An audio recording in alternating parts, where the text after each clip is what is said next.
beyond a reasonable doubt. Section 940.11 sub 1 of the Criminal Code of Wisconsin is violated by one who mutilates, disfigures, or dismembers a corpse with intent to conceal a crime or avoid apprehension, prosecution, or conviction for a crime. Before you may find the defendant guilty of this offense, the state must prove by evidence which satisfies you beyond a reasonable doubt that the following two elements were present. Number one, the defendant dismembered a corpse. Number two, the defendant dismembered a corpse with the intent to conceal a crime. This requires that the defendant acted with the purpose to conceal a crime. You cannot look into a person's mind to find intent. Intent must be found, if found at all, from the defendant's acts, words, and statements, if any, and from all the facts and circumstances in this case bearing upon intent. If you are satisfied beyond a reasonable doubt that both elements of this offense have been proved, you should find the defendant guilty. If you are not so satisfied, you must find the defendant not guilty. Count 8 of the amended information alleges that the above-named defendant, Chandler M. Halderson, on and or between July 1, 2021 and July 8, 2021 in Dane County, Wisconsin, did hide the corpse of Krista R. Halderson with the intent to conceal a crime, contrary to Wistat section 940.11, sub 2. To this charge, Chandler M. Halderson has entered a plea of not guilty, which means the state must prove every element of the offense charged beyond a reasonable doubt. Section 940.11 sub 2 of the Criminal Code of Wisconsin is violated by one who hides or buries a corpse with intent to conceal a crime or avoid apprehension, prosecution, or conviction for a crime. Before you may find the defendant guilty of this offense, the state must prove by evidence which satisfies you beyond a reasonable doubt that the following two elements were present. Number one, the defendant hid a corpse. Number two, the defendant hid a corpse with intent to conceal a crime. This requires that the defendant acted with the purpose to conceal a crime. You cannot look into a person's mind to find intent.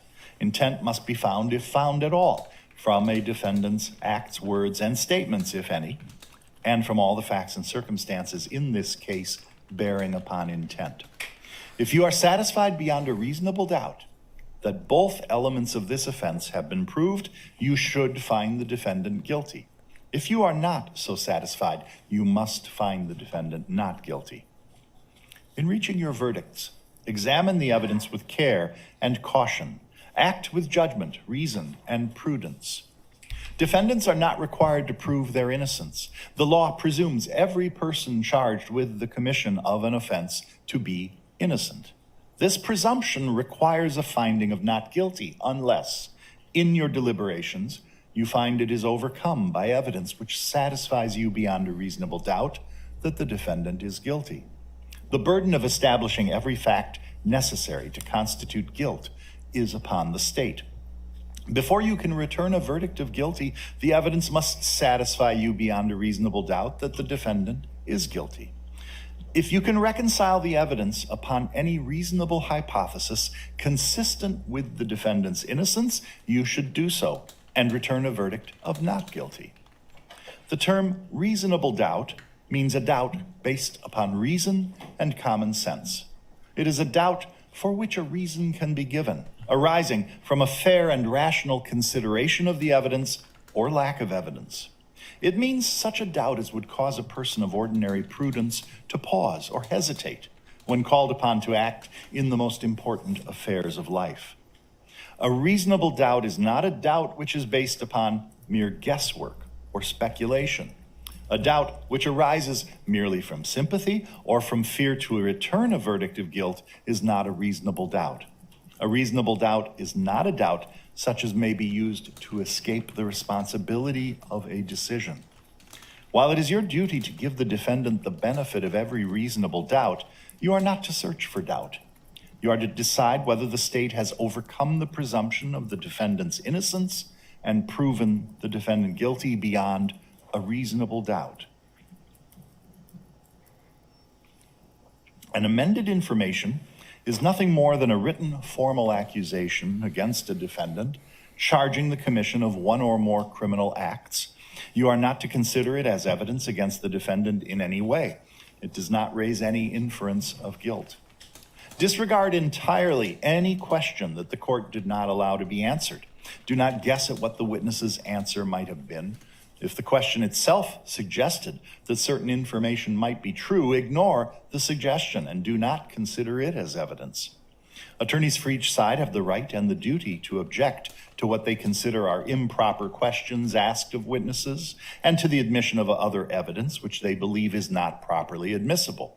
You should not draw any conclusion from the fact an objection was made. By allowing testimony or other evidence to be received over the objection of counsel, the court is not indicating any opinion about the evidence. You jurors are the judges of the credibility of the witnesses and the weight of the evidence. An exhibit becomes evidence only when received by the court. An exhibit marked for identification and not received is not evidence. An exhibit received is evidence, whether or not it goes to the jury room. Remarks of the attorneys are not evidence. If the remarks suggested certain facts not in evidence, disregard that suggestion. The weight of evidence does not depend on the number of witnesses on each side. You may find that the testimony of one witness is entitled to greater weight than that of another witness or even of several other witnesses. It is not necessary that every fact be proved directly by a witness or an exhibit. A fact may be proved indirectly by circumstantial evidence. Circumstantial evidence is evidence from which a jury may logically find other facts according to common knowledge and experience.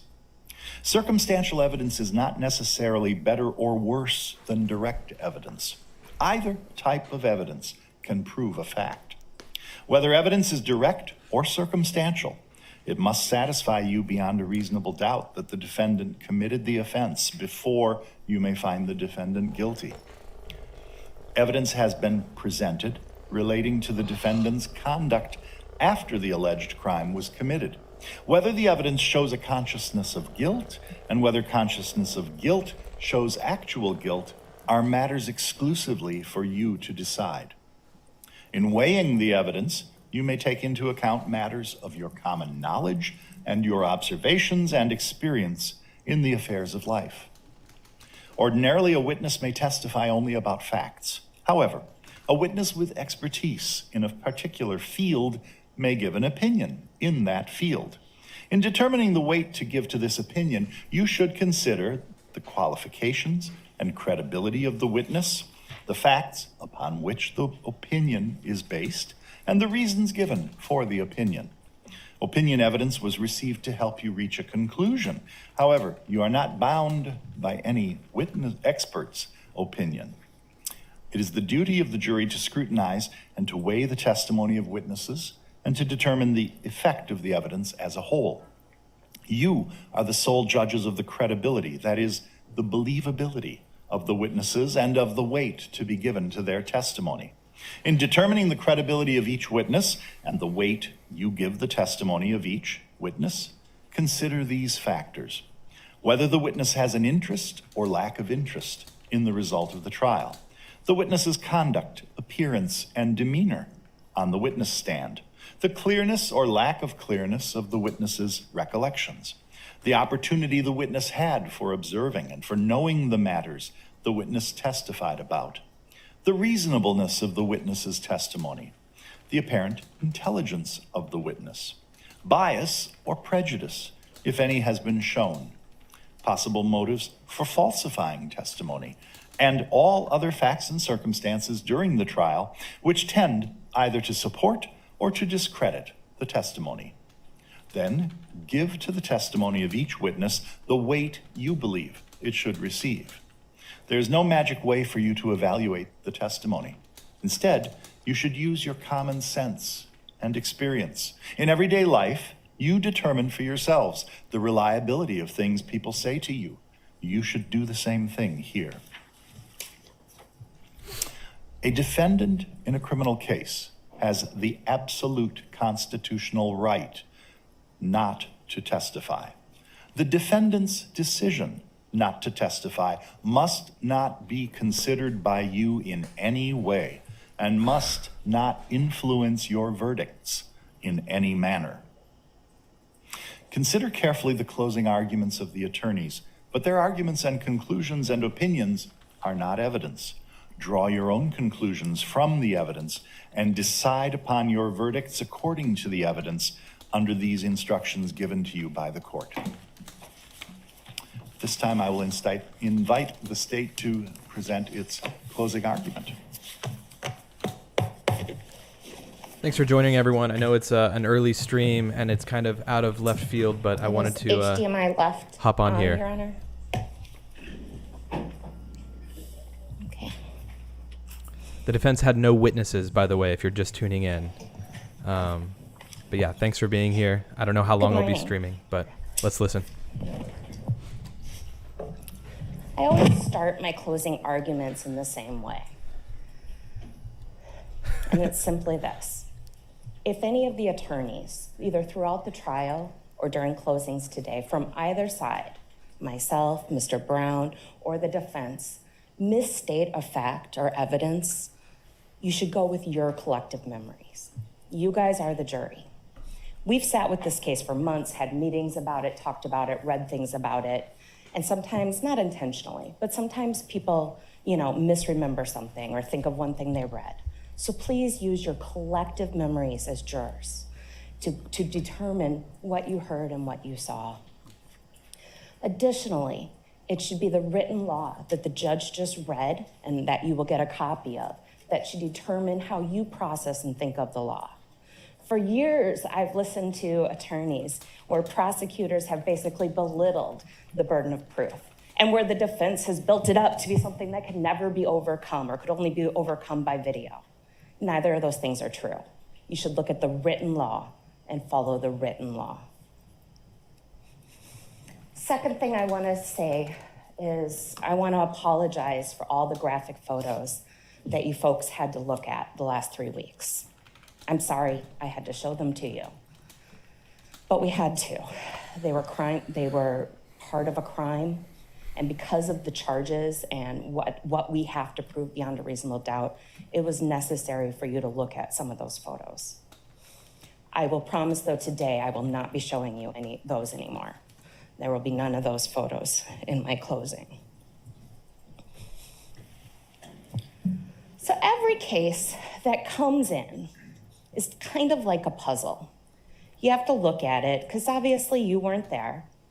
But, solving a case and thinking about whether or not a person is guilty or not guilty is like putting together a puzzle.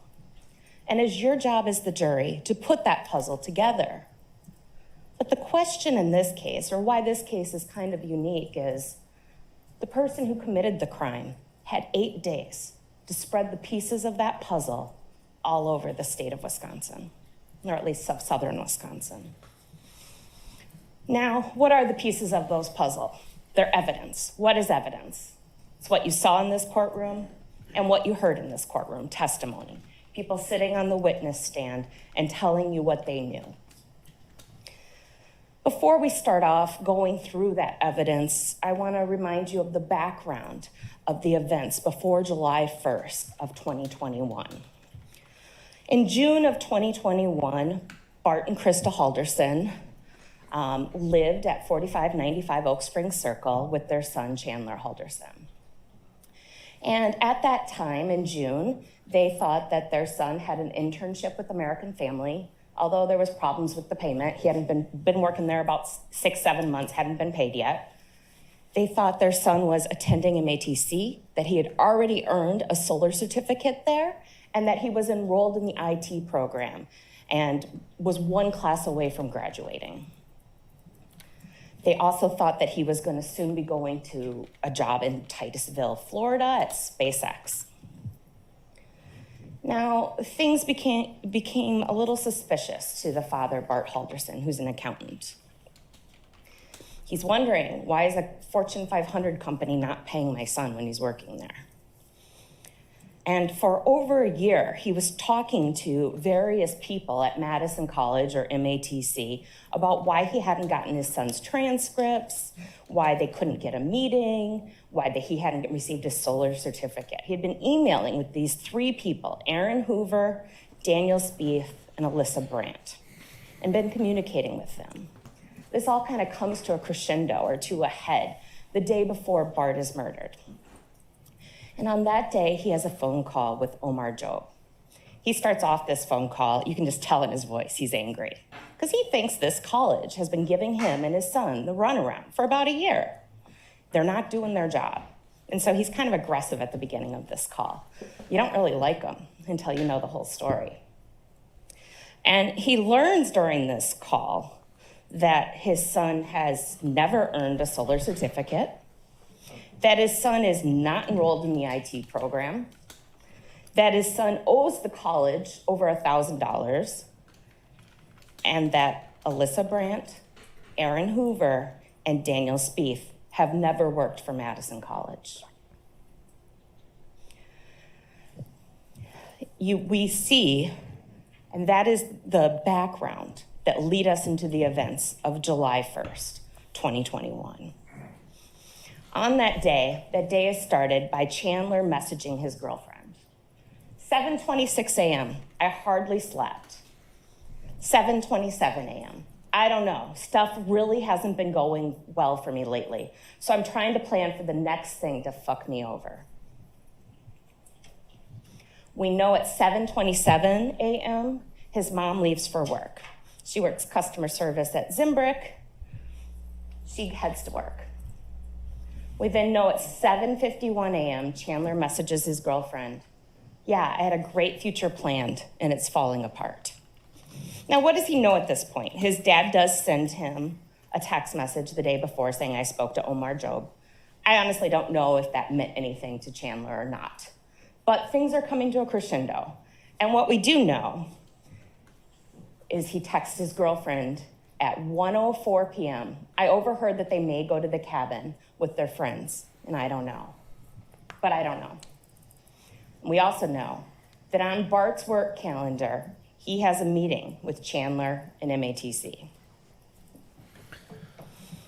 I don't know if Bart confronted him the night before. I don't know if Bart was going to see how long this ruse or how elaborate this ruse was going to get. But this topic was going to be discussed, and there would be a coming to terms. We know that at 2:10 p.m., Bart texts Chandler, I'm ready whenever you are. What happened next? Well, we have to look at the evidence. There's a spent shell casing in the basement of the home. There's a bullet fragment, noticeable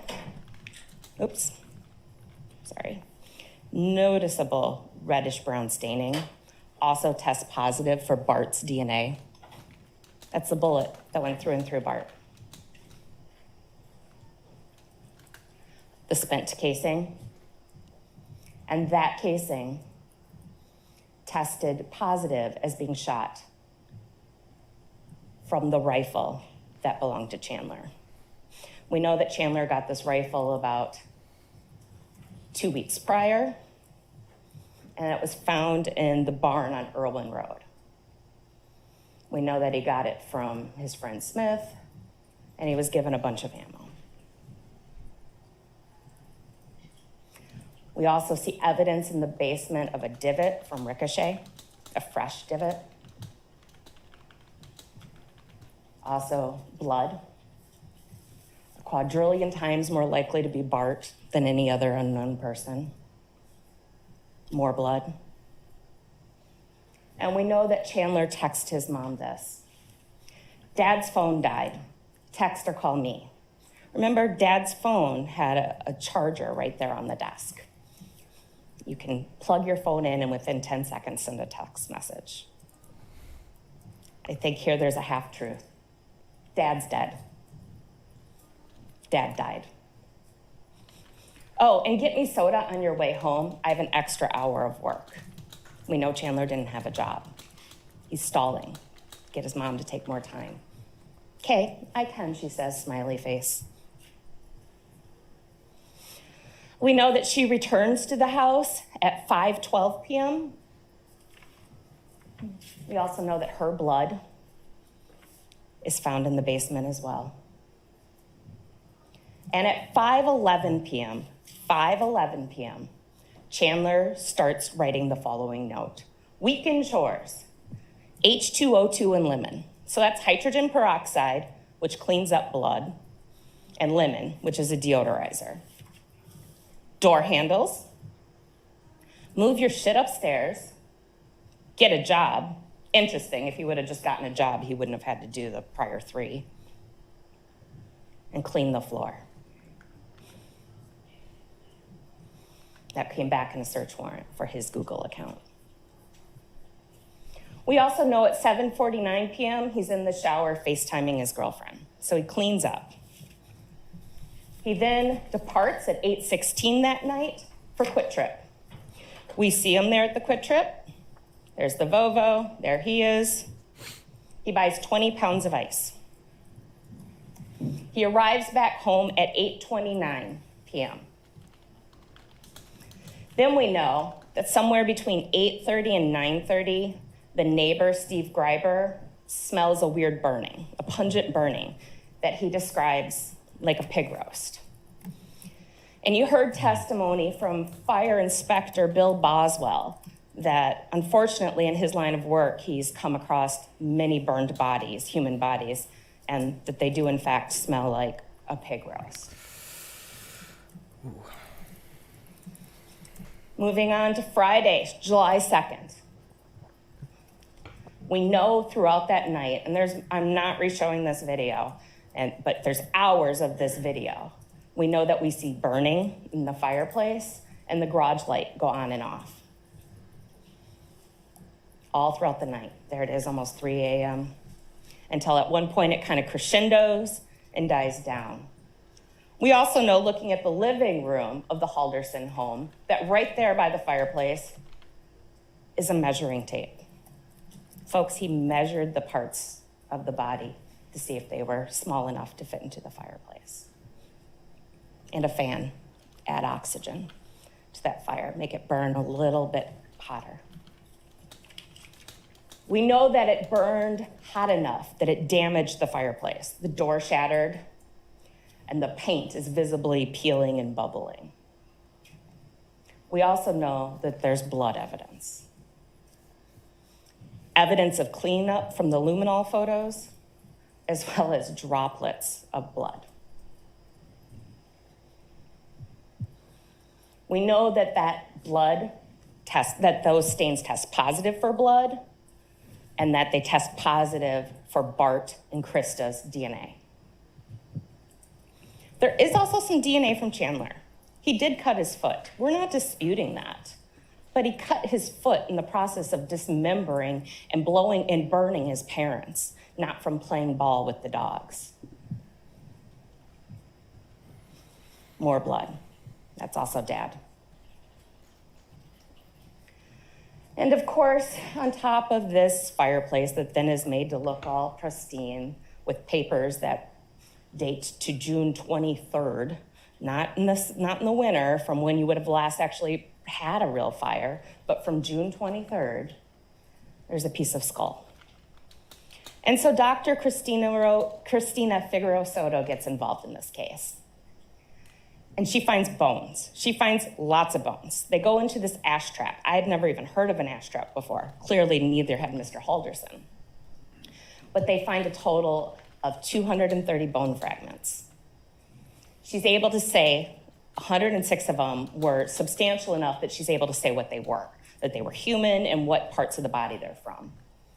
53 from the skull or cranium, 18 from the hands, 24 teeth, 8 vertebrae, 3 long bones, either from arms or legs. There's also evidence in the garage. We have blood staining on shoes. that blood staining tests positive for both Bart and Krista and is identified as blood, not just touch DNA. More staining on the shoes, Bart. And in the shoes, they test the inside of the shoes as well to see whose shoes these belong to. They're Chandler's. They're his size 10 and a half. Oh, and he's wearing them right there. Those are the shoes he wore. In the garage, there's an axe found. And there's blood staining on this axe.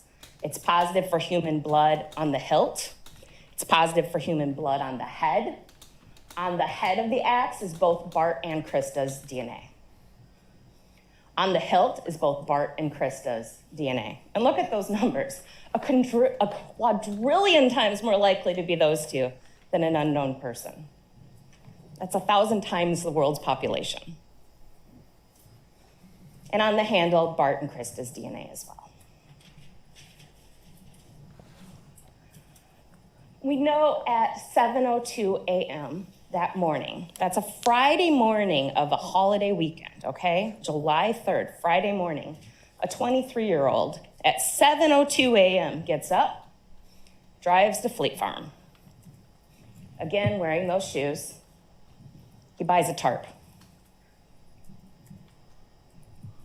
There's that tarp, 6x8. That tarp is later found in a trash bin at the Irwin Road property out in the woods.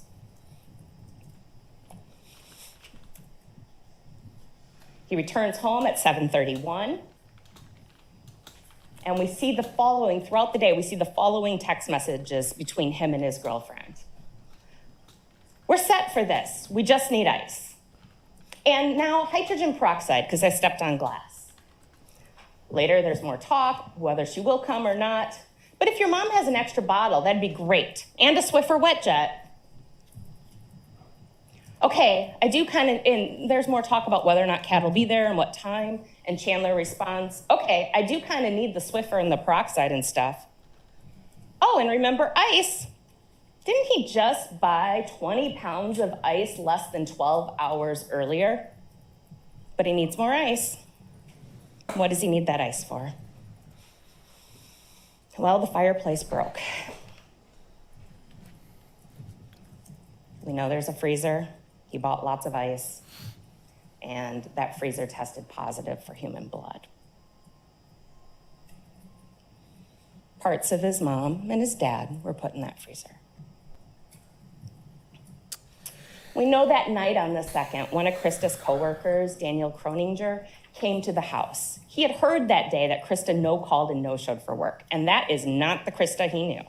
She had worked there for several years and had never done that before, just not the type of person she was.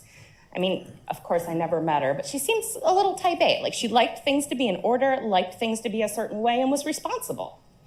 So he comes over, and Chandler begins to tell the tale of, yeah, they went up to the cabin. They left this morning with some mystery couple. You know, she probably just forgot to take off, even though her boss testified that she would often take off a year in advance and get the dates right and had dates planned out in the future.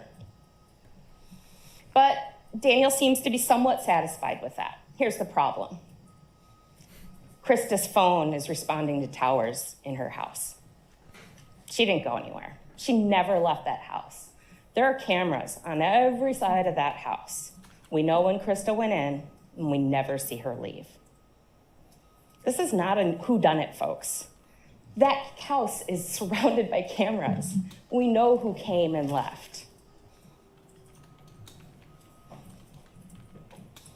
And we know that her phone was found in a shoe, hidden under a shelf, behind other shoes, wrapped in tinfoil, wrapped in a paper towel.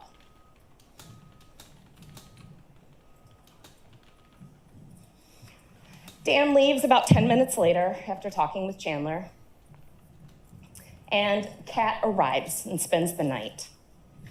And they spend the night on this couch fort. You probably thought, why are they putting in evidence about that? Who cares where they slept? This is why it's important.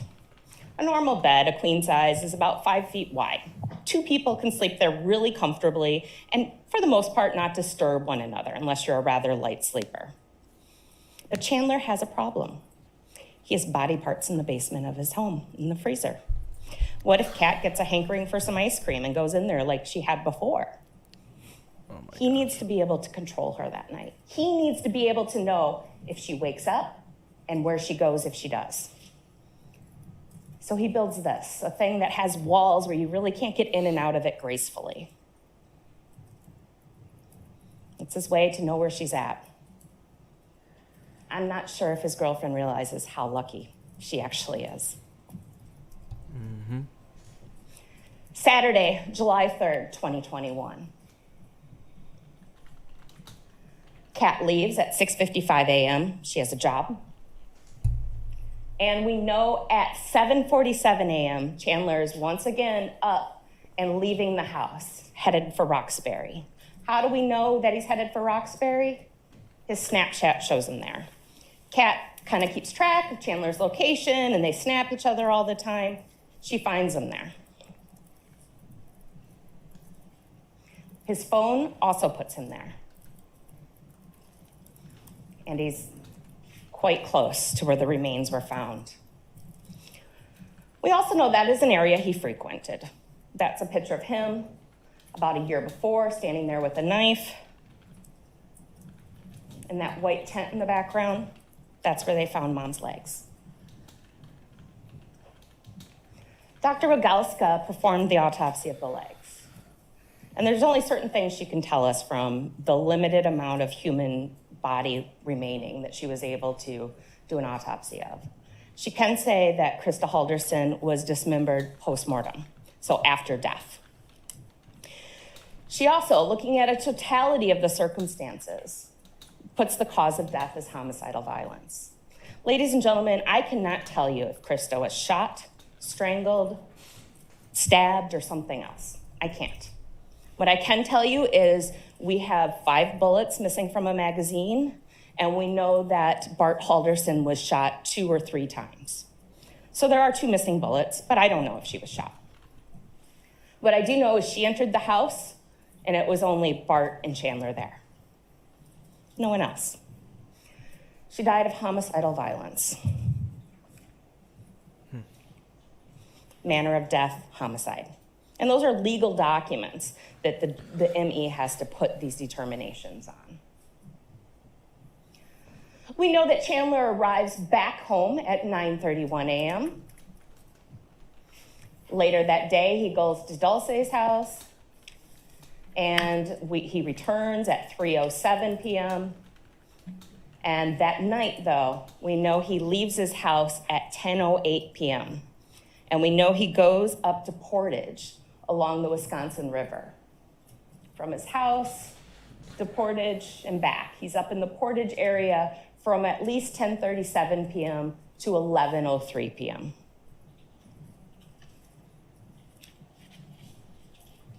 Portage is along the Wisconsin River.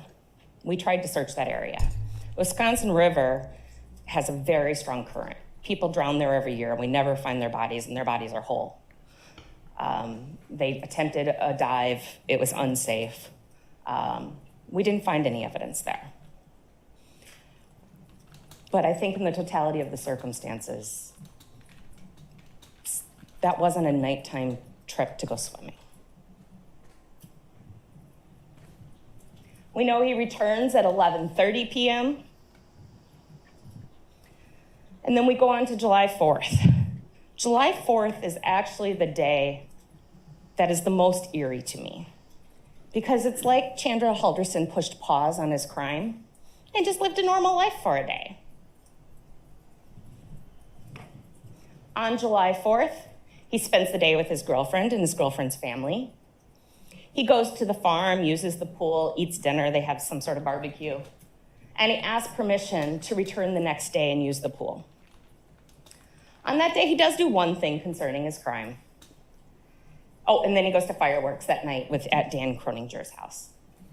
He does send this text message that he says tells everyone is from his mom. And it is made from Mom's phone that, again, is in the house, in shoes, hiding in the garage. Made it safely. Can't get anything through, and yes, it's packed. Going to White Lake today for the parade, We'll be home Monday night or Tuesday early. Love you lots. Mom ended a lot of her text messages to Chandler. Love you lots. Couple problems with the text message. First, the parade was on Saturday, not Sunday. Second, the phone never leaves Windsor, Wisconsin. Monday, July 5th. We know that Kat had stayed over the night before, and she leaves at 7:47.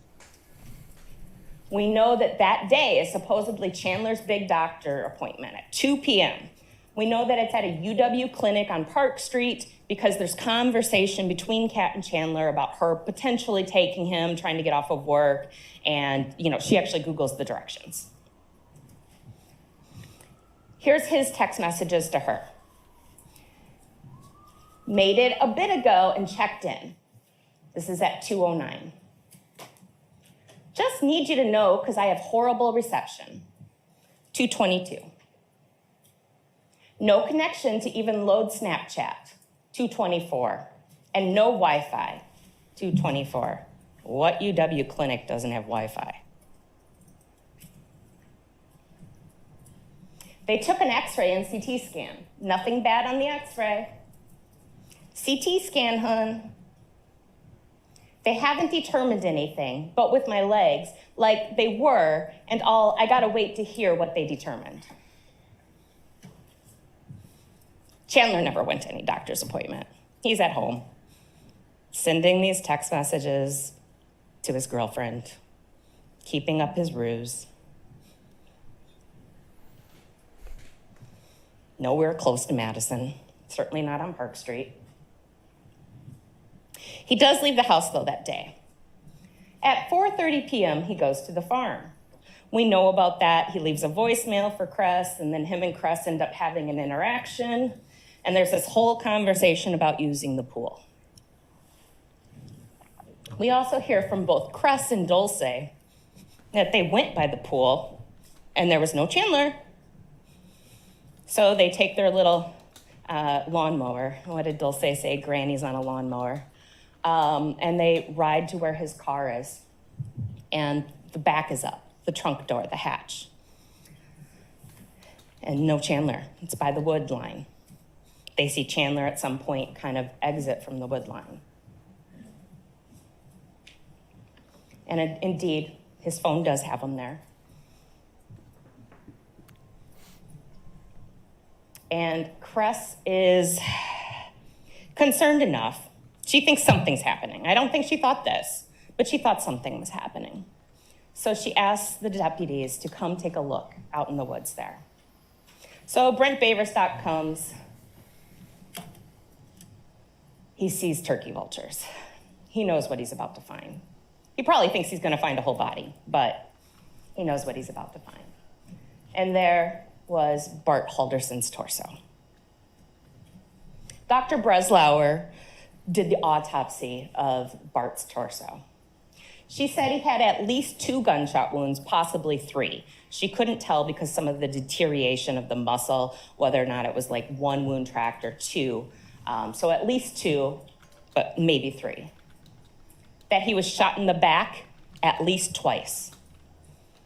That there was bullet material located in his body, and that 1 shot was a contact wound.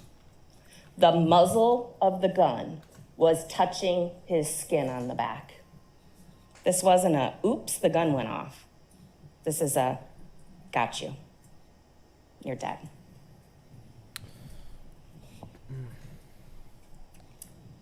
Cause of death, gunshot wounds.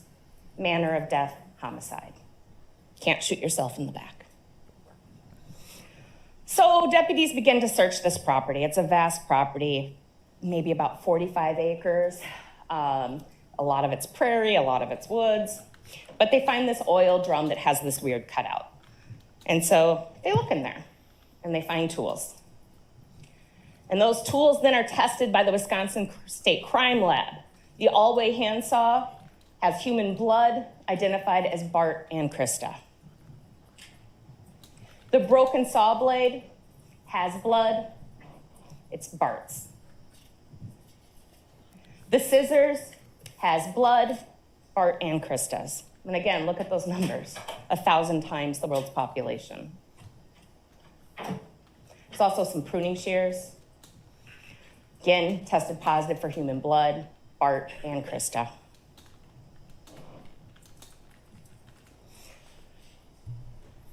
And the head had Bart. Some of these tools were then sent to Dr. Figueroa Soto. And she did a detailed analysis, and she sat and she talked a lot about, well, things I don't really understand. But here's the basics of what I understood and what her reports say.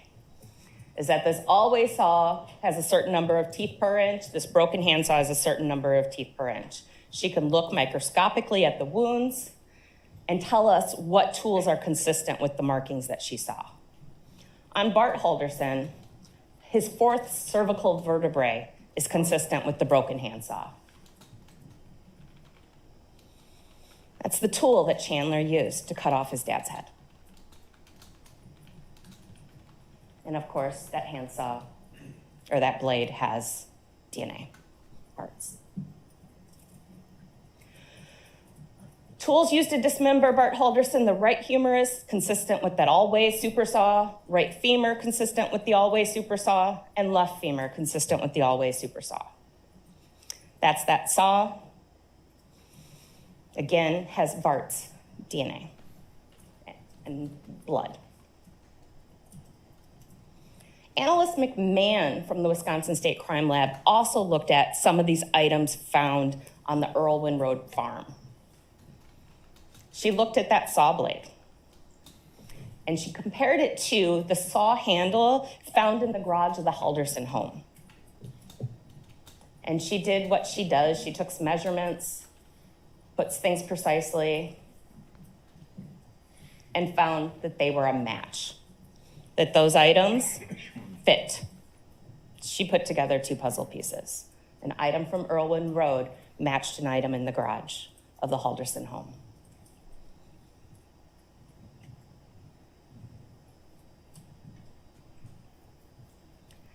She also took a look at the tarp in the garbage can. And there's a couple links back to the house with this garbage can. There's an extra lid to a garbage can up in that room that was, I think, at one time a bathroom and that they were remodeling. And there's also a matching sort of container in the garage. Inside of that container found on the farm is a piece of yellow duct tape. That duct tape had blood. That was Bart Halderson's. On that tarp inside of that trash bin, there's more yellow tape. More yellow tape. And there's yellow duct tape found at the house. So analyst McMahon pieced these together microscopically to see if they were a match. And she looked at them and found that they were all one continuous piece of tape. That's the tape he wrapped around the tarp to seal up his dad's torso. They're including every little detail in this, obviously, but that's a lot. That torso also had Bart and Krista's DNA on it and tested positive for blood. They have to cover everything, obviously, again. Analyst Matson looked at some various items from the farm as well. She looked at that same tarp and found a fingerprint from Chandler. Now remember, that tarp we have Chandler buying at Fleet Farm. It would have been bought and packaged with no fingerprints on it. Here we find it covered in blood with his fingerprint. She also looked at that tarp that was in that bin and looked at it for footwear impression analysis. Could she see some prints on it, and can we match those up to some shoes? Maybe that'll help us figure out who that is, who was on that tarp. She's able to match it up to Brooks 5 launch shoes. A pair of Brooks 5 launch shoes in a size 10.5 were found in the Halderson garage. Again, those are the same ones that have blood on them and that Chandler's wearing in that video. A second tarp was found in the barn. It is an older tarp. They tried to do footwear analysis on it, came back to a Ralph Polo shoe. We never found one of those, But again, that's an older tarp. We don't know if possibly it was before the homicides or after, or if there was a pair of shoes that were ditched somewhere. But that tarp, once again, is covered in blood that tests positive for both Bart and Krista. Now, you saw a picture of Bart working on that tarp. What you didn't see on that tarp was a bunch of blood stains, because they weren't there. This blood is from this crime.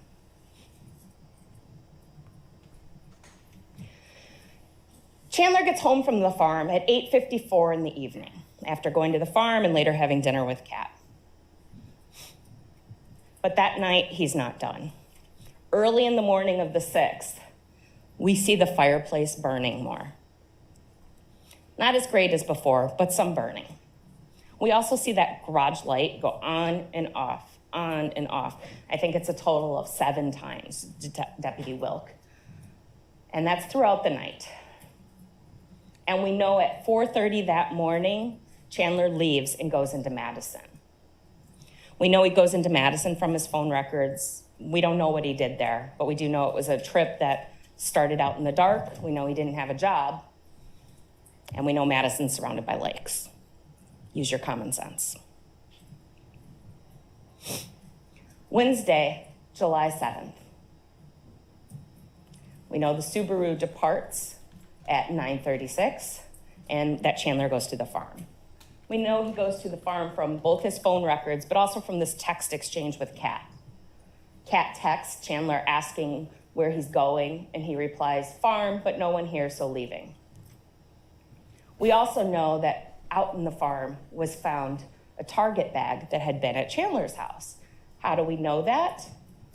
Because it has Kat's name on it from the pickup order of the stuff she brought over to Chandler's house, she testified about. That bag is full of bloody rags. We heard from Cress, those aren't from her house, and Catherine, that those aren't her rags. Chandler took a bag full of bloody rags, disposed of it at the farm, and a bag with Kat's name on it. And those tested positive for blood, but were not suitable for DNA testing. He comes back to his house after being at the farm, and he leaves and he goes and reports his parents missing at the police department.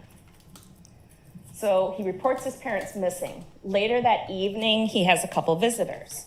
There's close family friends, the Hilgendorfs, and there's 2 girls that are about the same age as the Halderson brothers, and they go over to try to comfort Chandler, because that's what Krista would want them to do, one of them testified. So that's what they were gonna do. They go over there, and through a series of events, Chandler starts giving them legal advice about police cooperation. You know, you don't have to turn your phone over to police. They don't have to image it. You can just take screenshots and text it to them. Your parents are allegedly missing. You just reported them to the police as missing, and you're encouraging people not to be fully cooperative with police? Yikes. I forgot about that part. He then later has pizza that night with Mary Sesto and tells Mary Sesto, she starts saying, well, can't they just ping your parents' phones? Wouldn't that work? And he said, no, they can't ping a cell phone. She, disagrees with him. Yeah, you can. He looked her in the eye, she testified, and coldly said, no, they can't. She was nervous enough of Chandler at that point that she testified that she put herself between the exit door and Chandler. At that point, she knew something had happened. She just didn't have the evidence to back it up yet. Just her gut feeling. On July 8th, Chandler goes around the neighborhood and questions neighbors concerning video footage. In all fairness, his uncle did recommend that he do this, but his uncle also said it's to preserve that evidence. If you watch those videos and listen to that audio, when people and his neighbors say, yeah, I turned it over to the police yesterday, he doesn't say, okay, thank you. He starts asking him questions. Does your camera pick up the road? Does it pick up my house? Does it pick up my driveway? He's not trying to help the investigation. He's trying to figure out, are the police on to me yet? He gives media interviews to 3 different stations. And as more and more squad cars arrive, he starts calling the police, asking, hey, what's up? Also that day, on July 8th, he does some Google searches. The timing of these searches is incredibly important, folks. Those searches happened at 9:44 and 9:45 a.m. Torso is not found until 3 p.m. Krista's legs are not found until a week later. And what is he Googling? Body found, Wisconsin. Women's body found, Wisconsin. Wisconsin dismembered body found. Dead body found, Wisconsin. I think it's interesting what he wasn't Googling. Jane Doe, John Doe in hospital in Wisconsin. Car crashes in northern Wisconsin. Crimes in White Lake, Wisconsin. Drownings on Sawyer Lake, where their cabin is. Or organizations that maybe can help start a manhunt. I think it's also worth noting he had 2 vehicles available, never even went looking for his parents. She's crushing this, by the way. There's a reason. Doing an excellent Knew where they job. were. He put them there. Really good. It's also worth noting that the analyst yesterday, Courtney Ripp, testified that she didn't have any Google searches before July 8th to even look at. So that either means that Chandler never Googled anything for the entire time period of those search warrants, or he cleared his history every day. On this day, he was arrested. He didn't have a chance to clear his history. So he's taken down to the station where he gives about an hour and a half, 2-hour interview where he gives this same lie of this mystery couple of, taking lots of alcohol to the cabin, taking a large amount of cash, because, accountants love to keep large amounts of cash around. And at some point, Detective Hendrickson is like, we know you're lying. We know your parents are no longer here. Why don't you tell us the truth? And at that point, Chandler's arrested. So that's the evidence, folks. That's the pieces of the puzzle in this case. Solid job all around. It's not a whodunit. Cameras all around. We know that Bart and Krista went into that home and never came out, at least as whole people. That their bodies were found dismembered, discarded, and hidden throughout the southern half of Wisconsin. That's what the evidence shows. We have experts from DNA, fracture matching, trace, footwear, fire inspector. We have bones in the ash trap. Chandler Halderson killed his parents. But I think it's very important to point out that Bart and Krista Halderson are not a puzzle. It's a good metaphor. It's a helpful metaphor, perhaps, to look at evidence.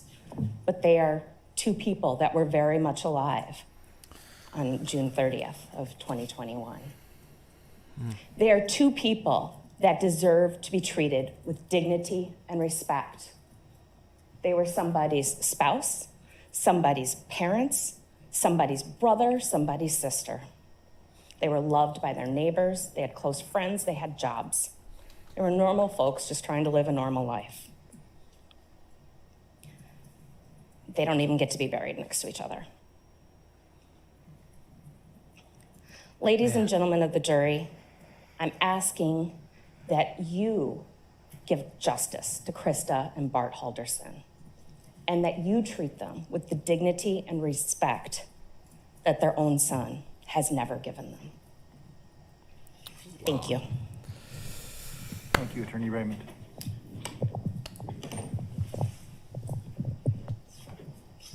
Very solid job, Miss Raymond. What an incredible opening statement by the Does anybody need a prosecution. Or can we go forward? And then she. Actually, Judge, I'm going to ask for a 10-minute break. Okay, Thank you. I could use a moment too.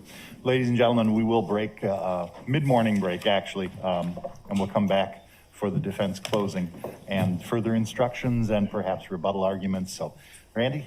All rise for the jury. Oh.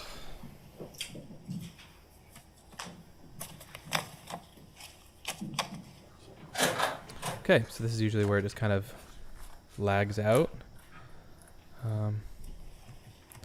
Morning break. Let's discuss some stuff here. I may open up the lines. I don't know how much Alicia, the mod for the channel, is in and out, I think, this morning. I might open up the lines regardless, though, if anyone wants to call in. I know last time I opened up the lines, it wasn't like people were calling in off the hook. So I'm going to just keep it open for the time being. If anyone would like to call in, hold on. I have to remind everybody in the gallery, a mask worn like this is not worn properly. I need everybody to keep their masks over their mouth and nose, please, at all times. Thank you. Letting people know how to wear a mask. It's 2022. We all know to cover the nose, everybody. Anyways, I'm going to open up the phone lines. If you would like to call in to talk about the case, I know there's a couple people in the chat that kind of have some experience in the courtroom. And so I'm just obviously reacting to this as it's happening. I know very little overall about the process other than what we just kind of know by following some of these cases, but some of the nitty-gritty stuff, it's very interesting, and I'd like to hear from anyone who wants to chat. So there's the number. If you want to call in, it's 305-985-2690. Feel free. Cheryl says, Jordan, please call. Yeah, I was asking Jordan earlier, and don't feel the need to call by any means, but if you'd like to, feel free. Jordan says, I'm getting ready for work, so I can't call, but I'll be here as long as I can. Yeah, no worries. Anyone else who wants to call, feel free. There's the number there. I'll pin it, actually. Oh, Alicia is still in here. I don't have it on hand at the moment. Oh, yeah, no worries. I'm going to pin the number. I'm going to end the poll also. We have 151 votes, and it's a 100% yes rate.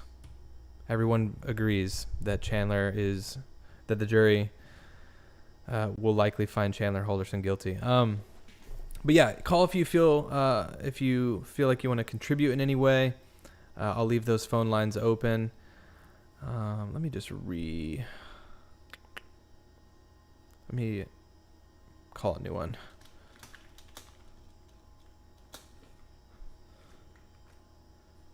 Okay, call in, and then I will put this one as pinned. Cool, so that should change. Yeah, there we go, call in. What are you guys' thoughts? Oh my goodness. So we have a break happening. Jordan had mentioned that he was on a jury for a double homicide back in, I think he said just a couple years back. And he said that they took only like an hour for deliberations. So he said that there was an overwhelming amount of evidence,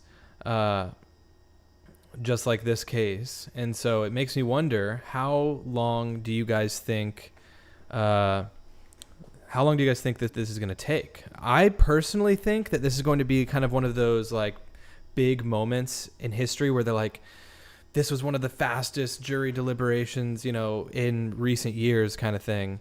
I looked it up online, like what's the fastest jury day or jury deliberations, or how long has it taken for a jury to come to a verdict? And it was like 1 minute. But that wasn't in the US. That was on like some sort of a crime or something in Australia, I think it was. Nella says a day full of errands, stream plus a video later. Oh yeah, I have a video coming out later. Oh shoot, I totally forgot about that, Nella. I posted that. When does that come out? I made that video yesterday. I think it comes out at maybe 2:00. Good call out, Nella. Mimi says 3 hours. Queen of Aurora says an hour. Sarah says 5 minutes. Holly Churchman says 2 hours or less. I think everyone's right that it's going to be quick, right? I think we all can agree that it's going to be quick. Whether it's 2 hours or 20 minutes, I don't know. I think it'll probably be closer to that hour mark, but I could see it being, I could see it being shorter than that. Jennifer says, how do you call from UK? You should be able, I've had calls from the UK before. Maybe you have to type a 1 in front of the number before you dial. Possibly dial 1 and then 305-985-2690. That might work. Raindrops was saying map time during the trial, and I didn't want to step over to the maps during the actual closing statement, or the closing statement there. But we can, if there's anything you guys want me to go over, let me know. Obviously, in my previous videos, I went through all of the different locations that are tied to this crime. I'm at the Halderson household now, not the Chandler household. What's crazy to think is that now all of this is going to be in Mitchell's name, right? Like, I think Chandler, I don't know what his reason for this was. I think someone commented that this was sociopathic, so it was like like out of nowhere kind of thing. It was sporadic. It wasn't planned necessarily. I don't know what to think about that, but I think that potentially he could have been going for some sort of a life insurance claim. Here's a call coming in. Call from Jennifer. to accept, Jennifer. press 1. To send a voicemail. Hey Jennifer, how's it going? Oh, hello. Thanks for calling. I just wanted to see what you thought.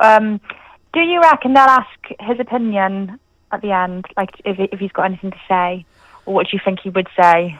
Yeah, I don't know. I don't know what comes first. Like, I don't know. Would he have already had to take the stand if he wanted to, or do you think I'm looking up the order in which all of that happens, and some people in the chat that maybe know more might know the order of that, but I don't know. I don't think he's going to say anything. But Yeah, I haven't really followed a court trial before, but because it's in the US as well, it would be totally different to what we're used to over here. But I'm just really interested to know what he would say. I don't know. Yeah, I have no idea. Do you think he feels any guilt or remorse, or because I don't think he does. I don't think so. Yeah, I don't think he does. No. He pleaded not guilty to all of these things too. So it's almost like if you plead not guilty, you should almost have to say something. Like when you have this much evidence against you, it's like, why don't you tell us why you're so not guilty then? Yeah, but, I'd love just to hear him say, I'm sorry. I'd love to hear him say, just apologize. Oh my gosh, yeah. I mean, that would be incredible. But I don't think we'll ever hear that. No. And how out of left field would that be? Like, if out of all of this, I don't even know what I would think if he apologized. I wouldn't even almost take it seriously. But then again, I don't know. But yeah, I don't think he's going to say anything. I really don't. It'd be interesting to see though. Yeah. And someone actually just said in the chat, he can't say anything until sentencing. He can communicate through his attorneys for the closing argument. Okay. So until sentencing, it doesn't sound like he'll be able to say anything, but his lawyers, obviously, his attorneys can speak for him. So I don't know. We'll see. But yeah, we'll see soon enough anyway. Yeah, absolutely. I'll let you go. All right. Well, thanks for calling. Thank you, Franson. Yeah, you too. See ya. Have a good day. Bye. Bye-bye. Awesome. Thank you so much for calling, Jennifer. Wonderful accent. Love the accent. A few people in the chat said the same thing. Yeah, feel free to call everyone. I've pinned the number up in the chat. It's 305-985-2690. I'm not sure if Jennifer was able to, if she had to push 1 before dialing that, but if you're in another country, you may have to dial 1 and then the number in order to reach me. But this is just my Google Voice number, so obviously it's not my personal phone number, and I won't have your number. It just shows up as the first few numbers, so feel free to call in. Marita Johnson says how he would have to take the stand before closing. Okay. What did VC say? The defense didn't call any witnesses. Oh yeah, Rebecca. I don't know if you weren't here yet, but yeah, the defense didn't call a single witness to the stand. So they immediately went to the jury instructions and then closing statements. So it's pretty interesting. I think it's going to be pretty quick. Hopefully they get. Oh, I need to make sure. that it doesn't pick back up without us being on it. Let me make sure I refresh this page. But thanks, everyone. We're 4 likes away from hitting 100 likes. So we have almost 170 people in here. So let's get another 4 likes and push through in the YouTube algorithm to more people so they can follow along on the stream. I feel like Jordan was mentioning something that was interesting. I was in the Law and Crime Network stream yesterday, watching obviously throughout the day, and I didn't do any sort of a recap yesterday. But I was seeing some of the comments in there, and they have 8,000 to 10,000 people watching at any given time. We over here have a couple hundred here at any given time usually, and so I find it a lot more fun to be chatting with people while I'm watching, and so hopefully you guys are enjoying this. I saw Jordan, his name pop up in the Law and Crime chat yesterday. And I was like, oh, there's Jordan. I recognize the name and the profile picture. And so I see some of you guys in there sometimes. And so I'm glad we're in here today watching this together.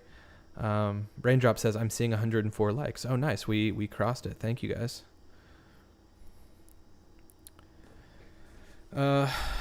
Blind Kimberly 13 says, defense will probably focus on mental illness during closing. Is he mentally ill though? I feel like it's all lies. Like I don't think there's any, well, he may not be diagnosed with something, right? He may be schizophrenic for all we know. We don't know like what his actual mental state is truly.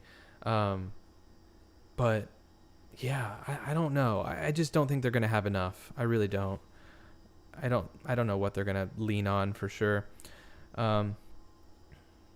Kays says, I watch Law and Crime, but don't always chat. Gotcha. Well, that's the stream that we're watching today. So this is the Law and Crime Network stream. So I'm going to just wait. And as it comes on, it should be lined up perfectly with their stream. So feel free to stick in this stream and continue watching when they get back. I don't know how long to stay live today. Part of me wants to just be live and maybe push my video to later on in the day that I have coming out. So we'll see. He's deranged, says Raindrops. G Mama says, I heard Wisconsin doesn't have the death penalty. Let's look that up. Does Wisconsin have the death penalty?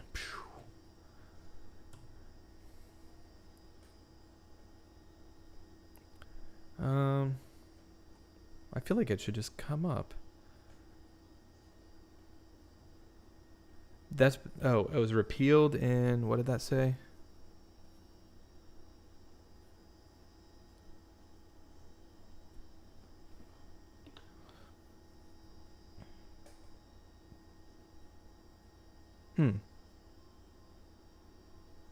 It doesn't look like it. It says it was repealed in 1853. It has had no death penalty for over 150 years, longer than any other state in the country. Interesting. So yeah, no death penalty in Wisconsin. Yeah, that's what everyone's saying. Paulina says no death penalty. Yeah, they would have had to focus on that during opening. Yeah. Yeah, that's true. That's a good point. I feel like that would have been a bigger focus. Also, thanks to the people that are subscribing to the channel. We are at 16,703. I lost some subscribers in the last couple days. I had a video, the Kenny Veach video, that kind of blew up and had over 300,000 views in the last month and a half. It has now plummeted, and it's getting like a few hundred views a day now instead of 500 to 1,000. So YouTube is kind of taking it off the homepage, and I think it's messing with the whole algorithm and whatnot. So less people are, I think people that followed me because of that video are unsubscribing now that I'm not really posting any Kenny Veach stuff. But yeah, thanks to the people who have subscribed. We're getting close to 17,000. Pretty cool. We'll check back on that in a little bit. Oh, we're back on. Arguments are not evidence. Roadmap of how their case is going to go and how our case is going to go. So you have an idea, as you're hearing all this evidence, how this case is gonna go from both sides. From the beginning, we told you that this case was about the homicides. This I will be good. listened to Attorney Brown's opening again this morning as I was getting ready, and there were some things that he noted that I think are important. First off, towards the end of his opening, he apologized for some things. Essentially, he apologized for doing his job. He said it might be repetitive, it might be boring at times, but he needs to do it because he has a constitutional obligation to present their case, and they only have one time. And that's fair. Okay. So now it's my turn to apologize. I am going to apologize for doing my job. First, let me talk about my job. A lot of people think my job is to, quote unquote, get the defendant off on their charges, to object to every single question that's asked, to ask any question I possibly can of witnesses, to be loud, obnoxious, and make a scene so that I can try to get this person off of their charges. It's not. My job is to make sure that they do their job. My job is to make sure that if they're bringing charges on someone, they're doing it because they can do it beyond a reasonable doubt. They can prove those charges beyond a reasonable doubt. And people don't like when I say those words, beyond a reasonable doubt, because it almost feels like a cop-out. And if you think that it's a cop-out, well, then your issue is not with me. Your issue is not with Chandler. Your issue is with the US Constitution that says that without them, you don't have me. And without me, you don't have them. What is she saying? My job is to make sure that the state, with all of its powers, look, they even have more tables than we do, that they do their job. And I'm going to do that job today. Sasha. If she had evidence, she would use it. They don't have anything. There's a couple things that I She's- want to address before I go any further down the evidence. The first thing I want to address is sort of the obvious. Chandler lies. He told a lot of lies. Okay. Not only does he lie, but he goes to extreme lengths, if you will, to keep those lies going, or to perhaps cover up those lies. I guarantee you, every single person in this room has told a lie, Oh my gosh. has Duh. either covered up that lie or has done something to keep that lie going. Maybe not now, maybe when you were a teenager. Go back to high school. I'm sure you lied at your parents all the time. You're not on trial, so your lies are not exaggerated and highlighted right now. We didn't cut up our parents. Sorry. But they are here. And the important part is that Chandler is not charged with lying to his girlfriend or to his parents. There's one charge that has to deal, one per parent, that has to deal with lying. Everything else is something that the state told you to try to feed you a theory, a motive, and to essentially taint your view on Chandler. So when we were going over jury selection, I asked you, how would you feel if he didn't testify? And a couple people said I wouldn't need to hear from him. A couple people said that they would treat him the same way they would do every witness. Bullshit. He lies, and they did a great job of making it known that he lies. If he testified, you were not going to believe anything he said. I also said that it was a game day decision, and most of the times it is a game day decision. This never was. I gotta sit back. If you heard from him, were you even going to believe him? No. You weren't, and that's fine, because it doesn't matter. He wouldn't have had anything. Because at the end of the day, there's only one lie that really does matter, and that's the one that he said about his parents missing. I'm gonna make your life a little easier, and it's gonna be a little unconventional. There are certain charges that I believe the state has met their burden and they have proved it beyond a reasonable doubt.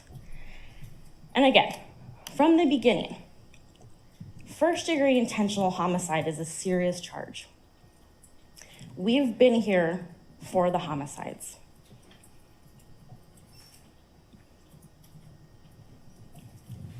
A piece of paper that is signed, a formal piece of paper that's signed by Chandler to the Dane County Sheriff's Office about a missing persons, that clearly is not true. This is proof beyond a reasonable doubt. And I want you to think about that when it comes to talking about these homicides. I also want you to think about another thing. Sips coffee. And I made a weird noise, I apologize. But I want you to think about another thing. Me when I Attorney Raymond did slurp. her closing. Two phrases, if you will, really caught on. Several times she said, "We know X, Y, and Z happened. We know that this happened." Pay attention to the times where she said, "We don't know." We don't know. I can't tell you how she was killed. We don't know. Whatever. And it was always in the parts that had to do with the homicides. When I was in law school, That's what this I is was about. told that the words "I don't know" should never come from that table. Because you should know.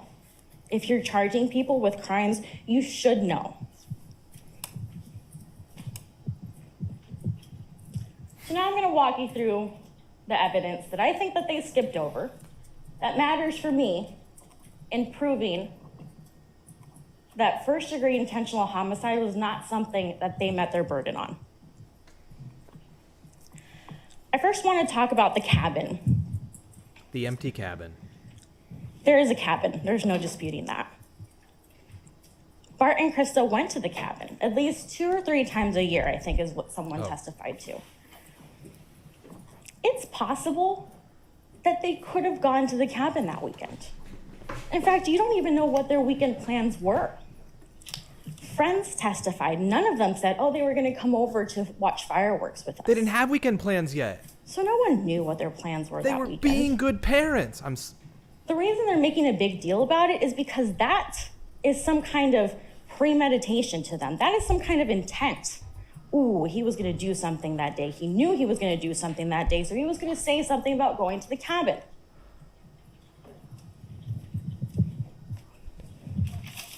He's talking to his girlfriend days before, on the 30th, so a day before. There's a text message exchange between Kat and Chandler, where Kat asks, we're not going to the cabin, right? And he says no. You're allowed to use your common sense. When you have conversations with significant others and you're texting, you're not going to get the full story because sometimes you do it in person. What we know from him and his girlfriend is that they chatted on Snapchat. They chatted everywhere they could. So you're not going to get the full story from text messages. But what you do know is that at some point talks about going to this cabin as a family were happening. So this notion that the idea of going to the cabin was last minute because he needed to cover up these homicides that he was going to do is not true.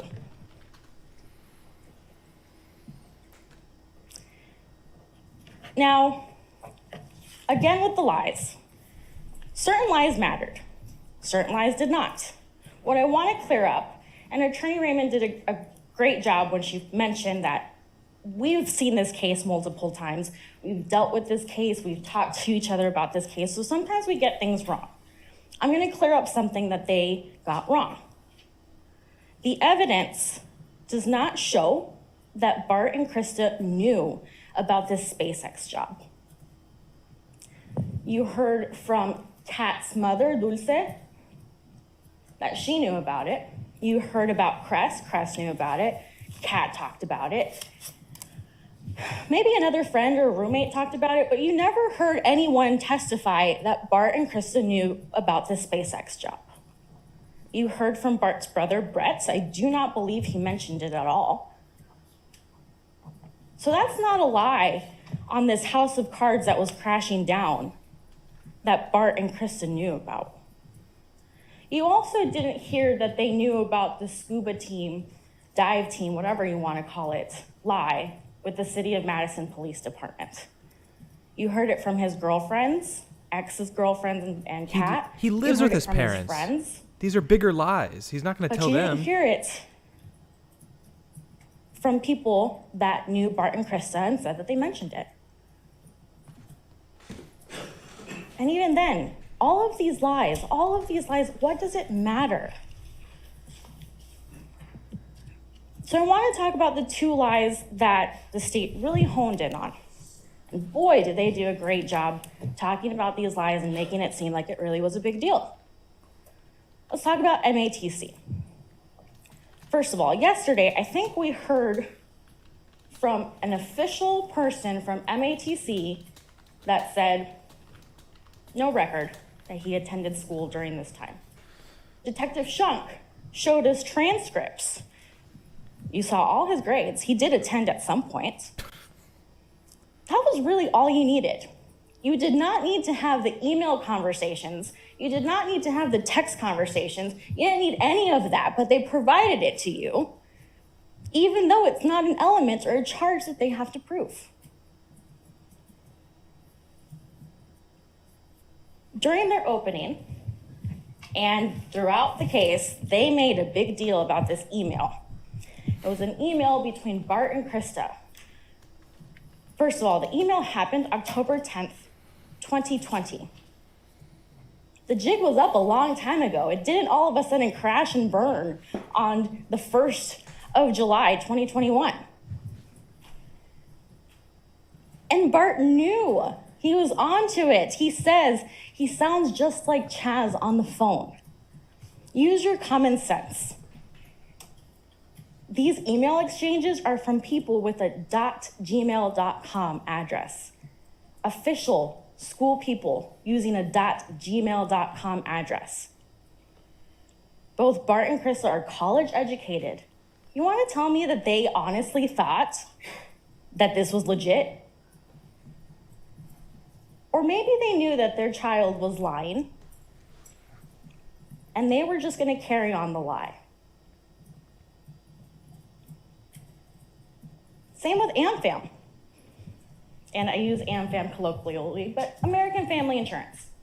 She's using AmFam now? Again, there was a person that testified yesterday that Chandler never worked there, but you still had emails, you still had text messages, you still had this and that confirming that he lied, even though one person could have done that. And again, it's not an element that they needed to prove. It's not a charge that they needed to prove. They just wanted you to know that he's a liar.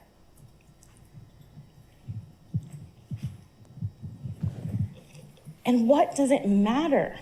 Here's what you need to ask yourself. What does it matter? Because according to them, that's motive. That's the reason why he did what he did. This house of cards built of lies was crashing down, and he had nothing. He couldn't do anything, but he had to murder these people. Why? Why?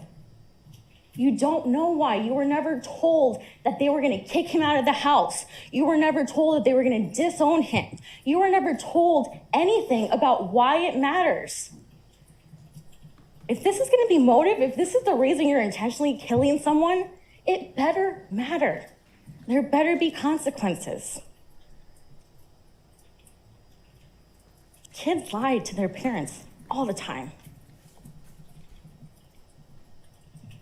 And you just don't know how this was going to affect Chandler.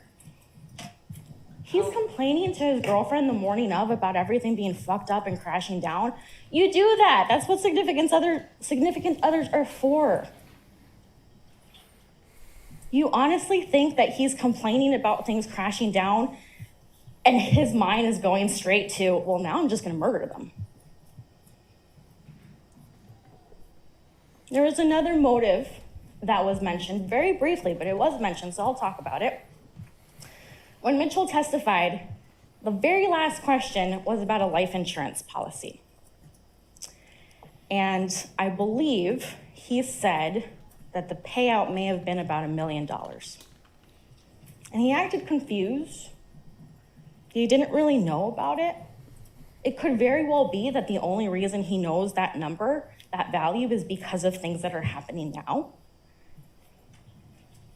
I don't doubt that kids know about parents having life insurance policies. I don't doubt that. But ask yourself this, does everyone know how much the policy is worth? Probably not. Do you think you're gonna get $1 million from your parents? Probably not. And there was no evidence that was provided to show that Chandler knew that there was a policy in place and he knew the value. Knew enough of that value to do something very drastic to get that money. He knew they had assets. There was no evidence that he needed money. Yes, he didn't have a job, but nothing came out that he needed money. He was a deadbeat. And I'm spending time talking about a motive because, as the judge said, they don't need to prove a motive. Motive does not mean intent, and I need you to understand that. My blinds are Motive closed. does not mean intent.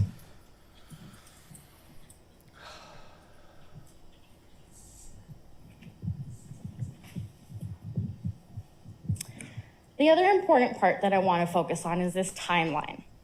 If you go back to the opening, the state said that from 3 p.m. to 5 p.m. on the 1st, the killings occurred. Again, it's not evidence, but it is a roadmap, and it is important because that's how they're going to tailor their case throughout. Well, first of all, Krista didn't get home until after 5 o'clock, roughly around 5:12. They made a big deal about this MATC meeting. MATC with Chaz, MATC. You don't know if that was in person. You don't know what it's about other than MATC. You don't know if it was just a conversation that they were gonna have. You don't know if it's a follow-up. You don't know anything about it other than some kind of MATC chat was gonna happen between Bart and Chandler. And that was gonna happen at 3 o'clock. That's all they needed to know. I don't know about you, but my meetings never run on time. They should. I'm on time all the time. The other important part with this timeline I'm not even a lawyer. is what we heard yesterday from Bart's employer. We asked him about that spreadsheet that has these logins. Now remember, the logins were in Eastern time. So what we were able to get out is that roughly from about 4:13, there was a login. What do we know about that login? We know that it's required, a password is required. We also know that, like a lot of dads, people keep their passwords in a place where they can remember them. We also know that the logins, that there was a certain amount of logins that you were able to do before you were booted out. We also know that that person tried these passwords, couldn't get in. So there's some leaps that you have to make in order for this theory or this timeline to make sense. The first leap you have to make is that Chandler knew that password. There's no evidence that he knew that. The second theory that you have to make is that while he's allegedly murdering his parents, he had the wherewithal to go to this computer and put on YouTube or something to keep it going when there's no evidence that that even happened. There was a lot of evidence about cell phone data that were extracted, computer data, all of that, but nothing about Bart's laptop He showing manipulated that there was everything. YouTube or anything to keep that computer active, because it had to be active. It would shut down or it would log off after 20 minutes of inactivity.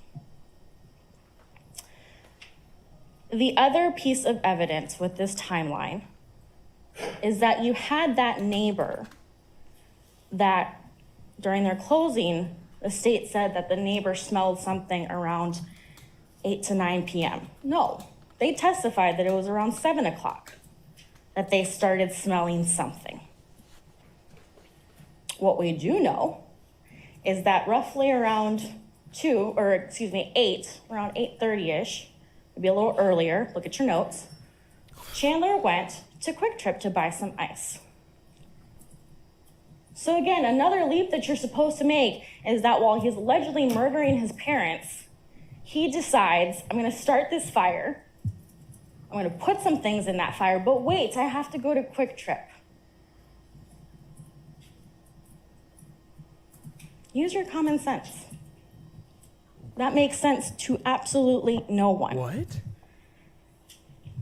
They don't get the benefit of the doubt that I get. So they can't say, well, we might have been wrong about the timeline. They don't get that.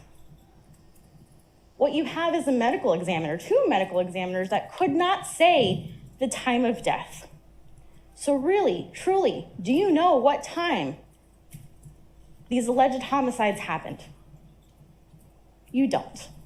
You know that they happened that day based on other circumstantial evidence that you can put together, but you don't know the exact time. Let's talk about what else you do not know. You do not know what gun was used. They want to make a big deal about this gun. Let's talk about it. You heard from a medical examiner that there was at least 2 to 3 shots of a gun, period. That medical examiner was not able to tell you what kind of gun, wasn't even able to tell you if it was a high-powered rifle, just a gun.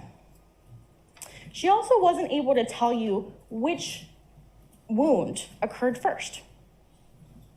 So this contact wound, that could have been the last one. That could have been the first one. You don't know. They probably happened right after another. It was probably so fast that This gun was not even located until October. These homicides occurred in July. Chandler apparently hid everything. He hid it so well that they didn't find it until October when the owner of that farm was cleaning out. If anything, Dane County deputies did a thorough investigation. They spent at least 3 hours in that barn. You want to tell me they couldn't find a gun, but they were able to find a tarp? What you know from the gun is that there's a bullet casing and a bullet fragment in this basement that matched to this gun. You do not know when that casing was there. You don't even know if that bullet fragment and that casing happened at the same time. You don't know that this is the gun that was used on Bart. You don't know that.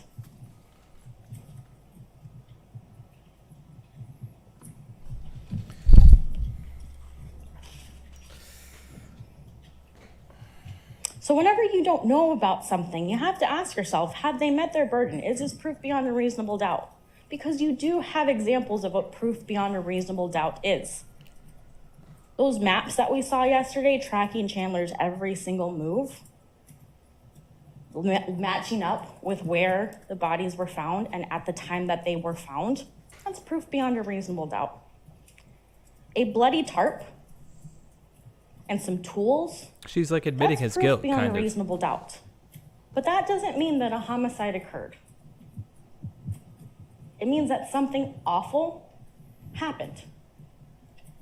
And no one's disputing that. No one is saying that nothing happened to Bart and Krista. Something awful happened to these two people. And the very least you can say is that Chandler reacted. But you do not know what happened. And I know some of you have already made up your mind. I see it, and that's fine. Maybe you do think he murdered his parents. The question I have for you is, did the state meet their burden when it comes to first-degree intentional homicide? There are a lot of different homicides. First, second, reckless. They chose first-degree intentional homicide because they believed that they could prove that. I'm asking you that question. What have you been given that proves intent? Some searches after the fact? During closing, they said that the last time that there was any kind of search happened on the 8th, and they believed that he was just deleting his searches every day, and he wasn't able to delete his searches on the 8th because he was arrested. Their search is on the 7th. And hey, guess what? There are times when I do not Google something. There are times when you all don't Google something. So he was smart enough to delete his Google history, but he's not smart enough to delete anything else. He's smart enough to do a very good job about cleaning and concealing these homicides, but man, was he just really bad when it came to everything else. You cannot have it both ways. You can't have someone that is so cold and calculated to clean everything up and then say to themselves, I'm going to leave one casing. You just can't have that with everything else that happened after these homicides. It's kind of laughable when you think about it. And you just don't have that with these homicides. Why? Why don't you have that? There was no evidence, there was no testimony at any point saying that Chandler had planned this out, and they would have brought it to you if they had it. There's no evidence at all that Chandler is a violent person. And I'm not saying that you need to be a violent person to commit homicides. You know that. But again, intent is something that means something. And there's just no evidence that's providing you with that level of proof beyond a reasonable doubt that you need for this first-degree intentional homicide.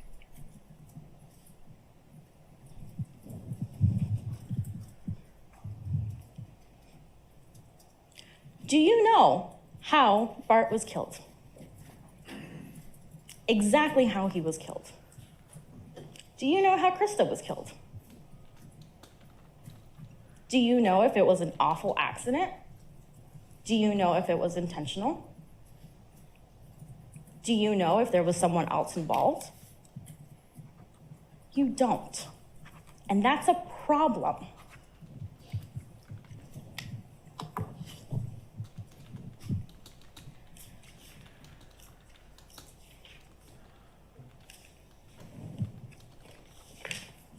Now, for better or for worse, this case has gotten a lot of media attention, and unfortunately, I have to bring it up.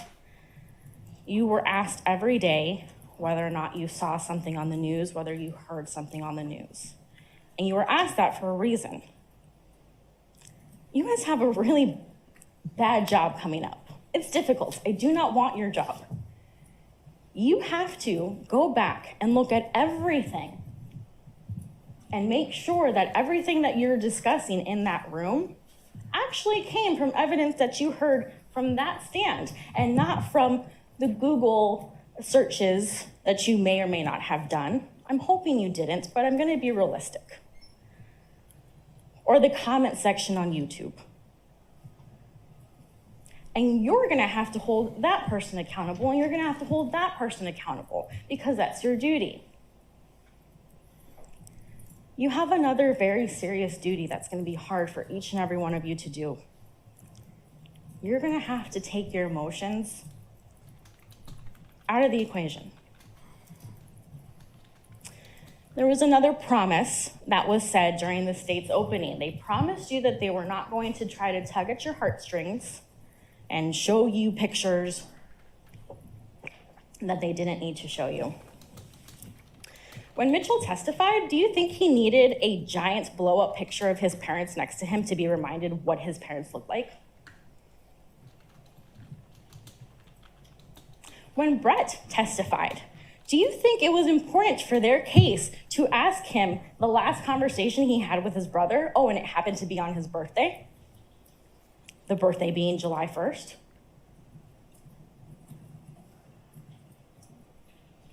No. They didn't do that because they needed it for the case. They did it because they want you to think of your emotions. They want you to feel things. Because when you feel things, it's going to be harder for you to separate feelings from facts. And you're gonna have to do that because you may feel bad. No one here feels great about what happened. And after you make your decision, no one's gonna walk out of this courtroom feeling at ease, at peace, happy. But you're gonna have to do that. And people are not gonna like it, regardless of what the decision is. And you're gonna have to hold people accountable for it.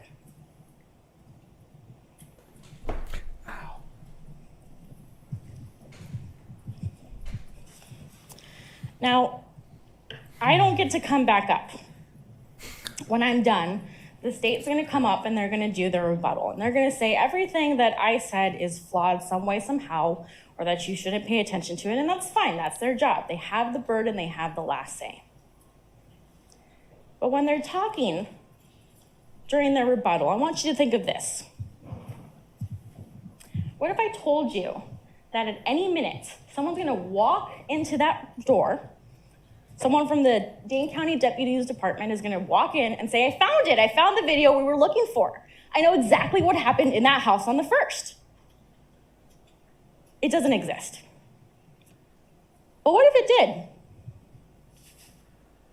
Are you gonna be paying attention to, I'm gonna assume it's Mr. Brown, but are you gonna be paying attention to what Mr. Brown has to say during his rebuttal? Or are you gonna be looking at that door hoping that someone walks in? And if you're gonna look at that door hoping that someone comes in, you have reasons to doubt.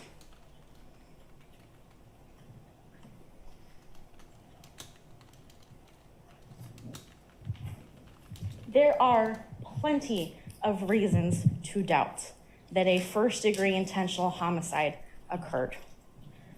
There are plenty of reasons to doubt.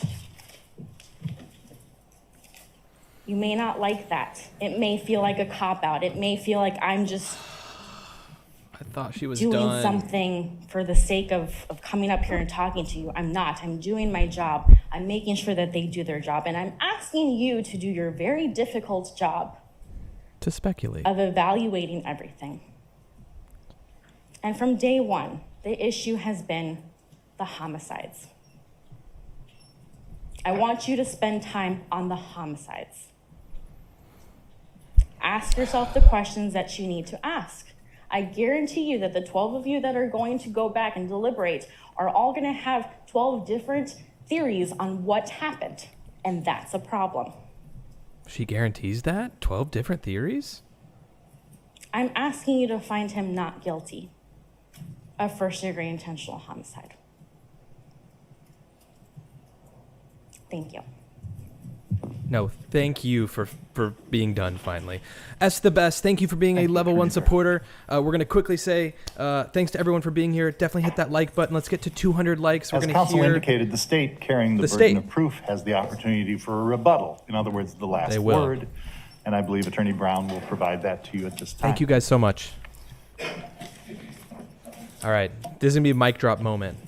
I know that she was just doing her job there, by the way, you guys. Obviously, she has to do that. He has the right to representation in court, but, you know, come on, right? Come on. I'm not trying to diminish her in any way beyond just, like, what she was saying. It just didn't make sense to me. A lot of talk in the defense closing and opening about things they learned in law school or going to law school. And I think in the opening I heard at one point, being on a jury is different than being a person. I don't know if any of that's true, but I'm done with law school and I do this for a living. I operate in a world of common sense and not fanciful thoughts of just this guy finding his dead parents and deciding, no big deal, let's just cut them apart and hide them around the state. But who knows how they died? I live in that world. That's the world you should live into. Because being a juror is no different than being a person, unlike maybe what you were told earlier. You're told by the judge, although they figured out a way to say it in about 2 paragraphs, you use your common sense and experience in the roles of everyday life, or something along those lines. A bunch of lawyers got together and thought about it for 2 weeks and figured out a way to say, use your common sense. Oh, he's going in. Miss Vera just stood up here and said, what if this was an awful accident? Bart Halderson was shot in the back twice. You do not fall down and shoot yourself in the back twice. Bart Halderson and Krista Halderson had their heads chopped off, had their arms and legs removed. That was an awful accident. Jesus Christ. Think of for a second. You heard about the bones. You saw those marks on the bones, those attempts. Some of them 3, some of them 10, some of them 5. False starts is what the anthropologists call them. That is someone on their hands and knees, Chandler apparently, which was just saying, I guess we're admitting to that now. They lied and chopped him up and hit him around the state. On his hands and knees, some of them from the front to back, meaning probably could see the face of his mom and his dad as that saw moved back and forth. Oh my gosh. Back and forth. And you just saw the bones, but what's before the bones? The skin, the blood, the muscle, the fat, the smell that they had to produce, the blood of his own parents. Man. An awful accident. We heard, I go days without Googling things. I don't, maybe you do. But I bet you don't Google dismembered body found in Wisconsin when you're crying on the local news about your missing parents. I bet you don't Google woman's dismembered body found. I bet you don't do legal research about some other guy who chopped up his family members and threw them in a river. Bet you don't do that. This process is common sense. I don't want to see him at all. But Ms. I Vera also talked do. a lot about the lies. Chandler is a liar, and it seems like we all agree on that now. Lots of people lie. I can agree with Ms. Vera on that. But the question in this case isn't, who would do this? And maybe that's something that's gone through your mind here. Who would do this? Who would go through all this? Who would make up all these lies? Who would take it this far? All these fake people, the burner phone, the nonsense, the calls to his dad, the emails back and forth, the friends and family, the move to Florida. Who would do this? And you're going to leave this room. 6 of you are going to go home. 12 of you are going to go into a room and talk to each other. And you're never going to have an answer to that question. Because who would do this in the common sense meaning of it? Nobody does something like this. But that's not the role of a jury. You're answering a different question, which is who did this, not who would do this. Because for the life of you, I bet before you got that notice in the mail a couple months ago saying you had to come here, you would say nobody. You would have said nobody.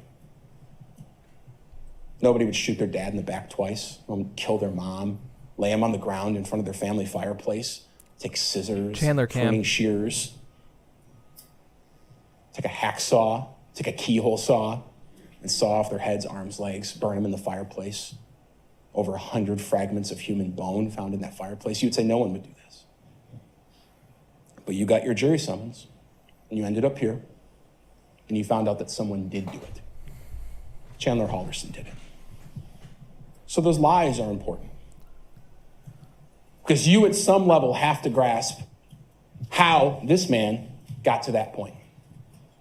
As I said in the opening statement, the murders were just a small piece of the puzzle. None of the things that happened before, none of the things that happened after make any sense. You gotta have the murders to understand why he did that bizarre story for 7 days of his parents going missing with the unknown couple. And you can understand the murders if you understand what happened before with his bizarre actions of building up this life that wasn't real. Why were those lies important? They were important because that's all he had. We're here because of the deaths of Bart and Krista Halderson, and they are dead. There's no doubt about that. You have most decidedly concluded that at this point. You have seen their bodies. But on some level, whoever Chandler Halderson was died years ago as well. And what was left was this shell of a person who made this nonsense up, who built himself up to be a tech employee, rescue scuba diving guy, who's going to college. It was all he had. It was all he had. And that started to unravel. Maybe his parents suspected it. But you listened to Bart Halderson on that call just about a day before he was killed. That sound like someone to you who knew his son had been lying to him? Those text messages. I spoke to Omar Job. I'm ready whenever you are.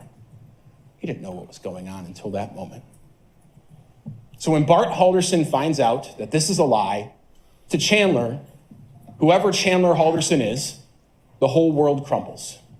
Because if you weren't going to school, they sure weren't going to hire you at American Family Insurance. That couldn't have been real. There's no way you got a job at SpaceX. What else are you lying about? Where are you going all the time when you say you're training for this scuba diving team? Everything about him falls apart. He doesn't have any money. Remember when he texted his girlfriend he was going to the police? Hey, can I have $5 for a sandwich? He can't just leave. He can't move out. He can't get in the car and head west. He probably couldn't make it out of the state with the amount of money he had because he never had a job. He had two options. Own up to his lies, stand up, and finally tell the truth for once. Or like a coward, shoot your father in the back. Wow. And that's exactly what happened. That's exactly what happened. We don't even need to Ms. put the Vera words says, coward. Wow, we just got to showcase it. Yeah, we got a bullet fragment. Just happens to have Bart Halderson's DNA on it. And you looked at it, just happens to appear to have blood all over it. And then text my mom. Hey, pick up soda for me. Dad's phone's dead. She gets home. Whose blood spatters on the safe right there by the bullet fragment? Those little red dots, human blood. It's Krista Halderson. We don't know what happened. We know exactly what happened. Murders are not captured on video. That's not how this happens. That's not how this works. Sure, in the grand scheme of things, there are some people who are stupid enough to walk up to a gas station, stand in front of the security camera, and shoot somebody. But that's not real life. That's not common sense. Chandler Halderson did this in the basement of his house. The blood is everywhere. The bullet's there. You heard from Mr. Lellerberry, who testified, he only found one, and the one he found was kind of rolled behind under that bench. He tried to clean up. Peroxide everywhere. He's having people bring him peroxide. Blood all over that fireplace stoop. Bone fragments in the ash trap. You know exactly what happened. You don't need a video. The lies are important because it's all Chandler Halderson had. And when they were exposed, he started coming up with this plan. And yeah, after the Omar Job text comes in on the 29th, he's having a conversation with his girlfriend. You heard Miss Vera actually read it, and that's fair. The day before, hey, are we going to the cabin? What's going on? They're talking about the cabin. He's starting to dabble with the idea of what he's doing. But then I think it was at 1:04 p.m., just about an hour and a half, 2 hours before he did it, he says they're going to the cabin this weekend. He made his final decision. Because at that moment, Chandler Halderson knew there was no way out. He couldn't get in the car and drive away. He couldn't make up another lie. He couldn't make up another email. He couldn't buy another burner phone. It was done. Everyone was going to see him for what he was. Wow. Just some liar. Some guy without a job, not going to school, who'd been lying to everyone for years. He's going in. And he couldn't handle that. Oh my gosh. So he committed the ultimate act of betrayal against your parents. Perhaps against any human being, but especially your parents, the person who held you when you were a baby and cleaned up your cuts on your knee when you were learning to ride a bike, comforted you when you were crying. The ultimate act of betrayal. He shot his parents. And then he cut them up and he hid them. But the lies didn't even stop there. It was a new lie. No, that's the cabin. Now he's on the news. Now he's giving interviews. Given 2-3 more days, don't think for a second there wouldn't have been 2-3 more fake emails. Text messages from my mom. A whole new world. A whole new reality for Chandler that he got to live in. His checklist was right there. Finally, he was going to get a job. Obviously, mom and dad couldn't support him anymore. Maybe he's going to get some life insurance. Maybe he knew, maybe he didn't. But he certainly got to continue on his fake life. He got to keep his girlfriend.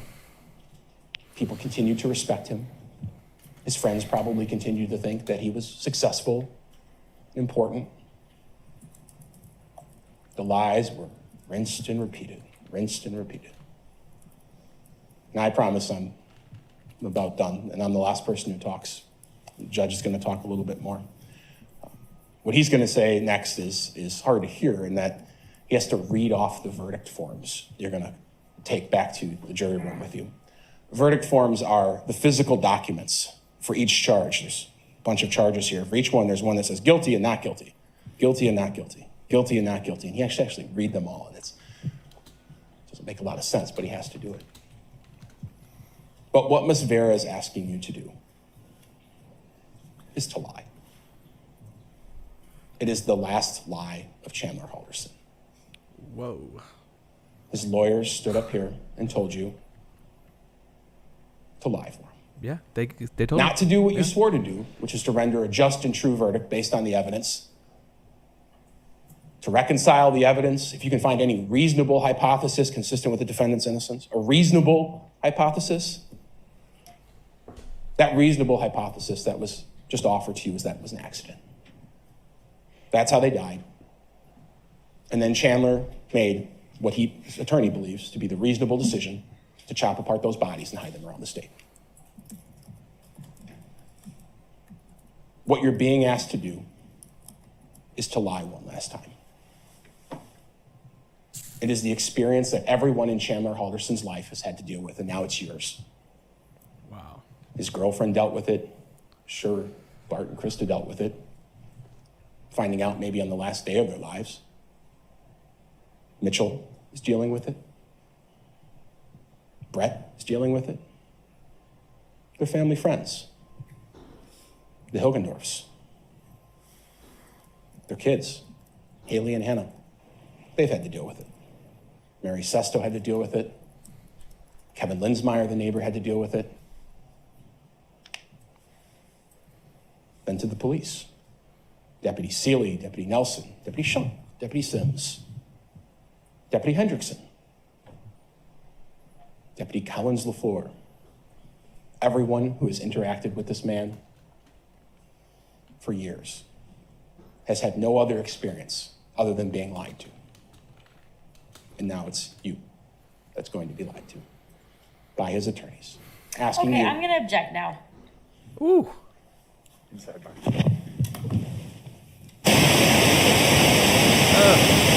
Yikes, sorry about the loudness.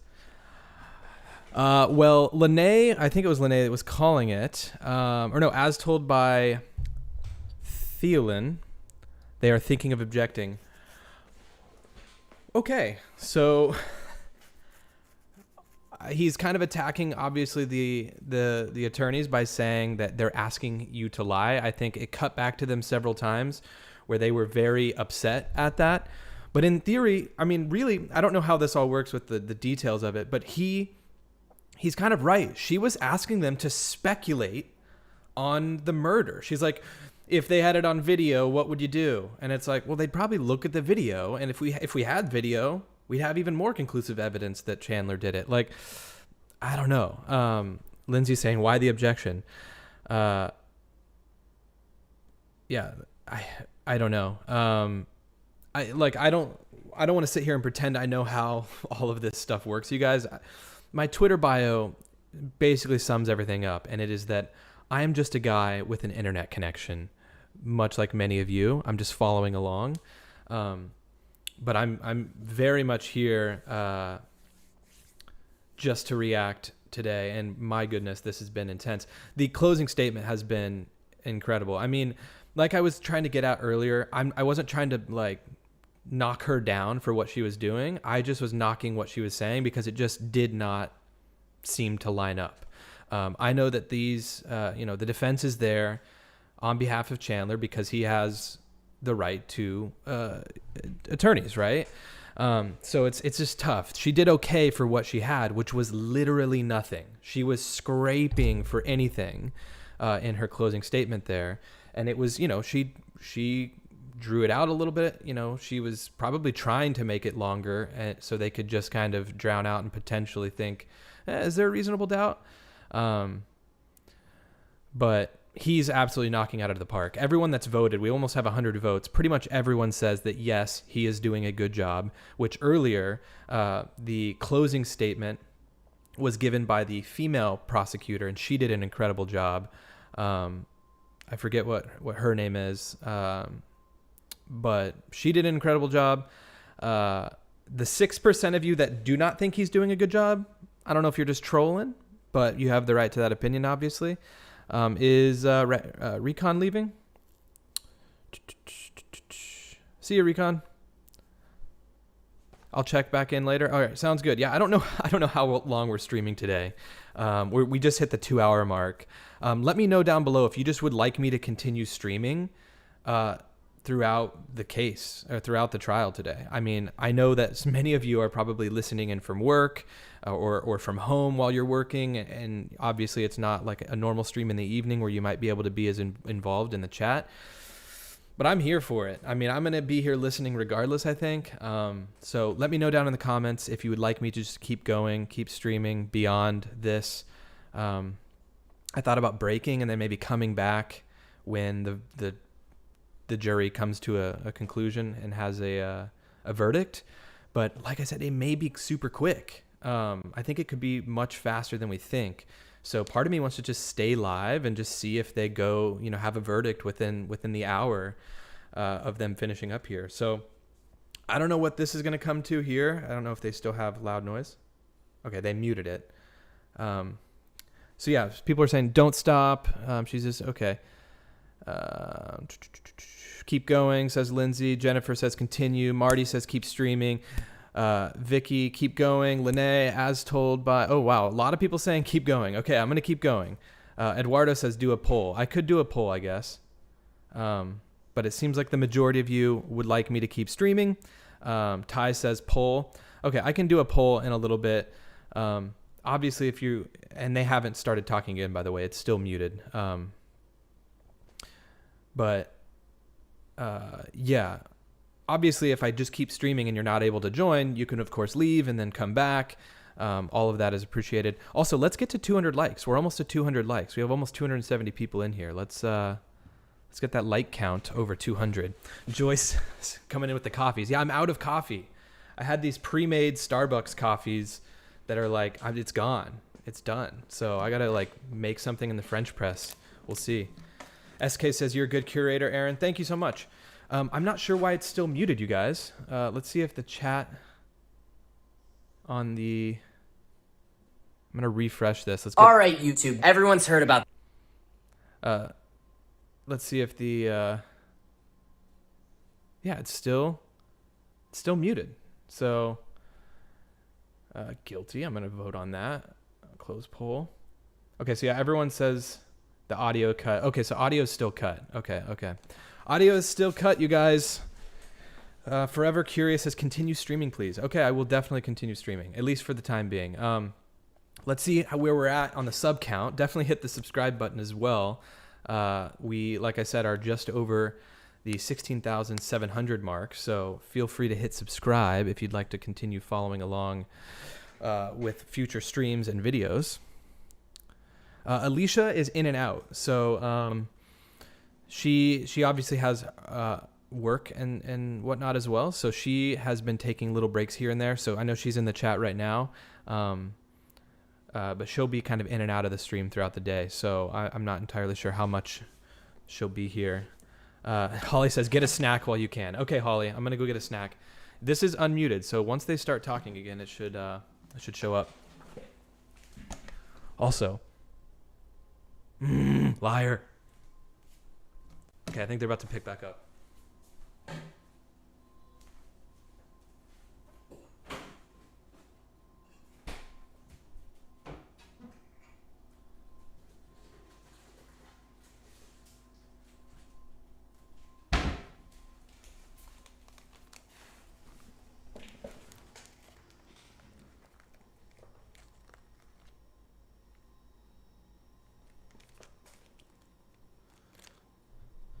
S the Best says, it's great to see you reacting to this with us because your emotions aren't hindered by being involved with too much crime / too many cases. Yeah, I mean, I'm not following a lot of things right now on the channel, so this is kind of the main focus. I'm going to get back into the Summer Wells case here soon, and I, of course, have been following some other subjects, but this is kind of my main focus right now. So thanks for being here. Thanks for your patience, folks.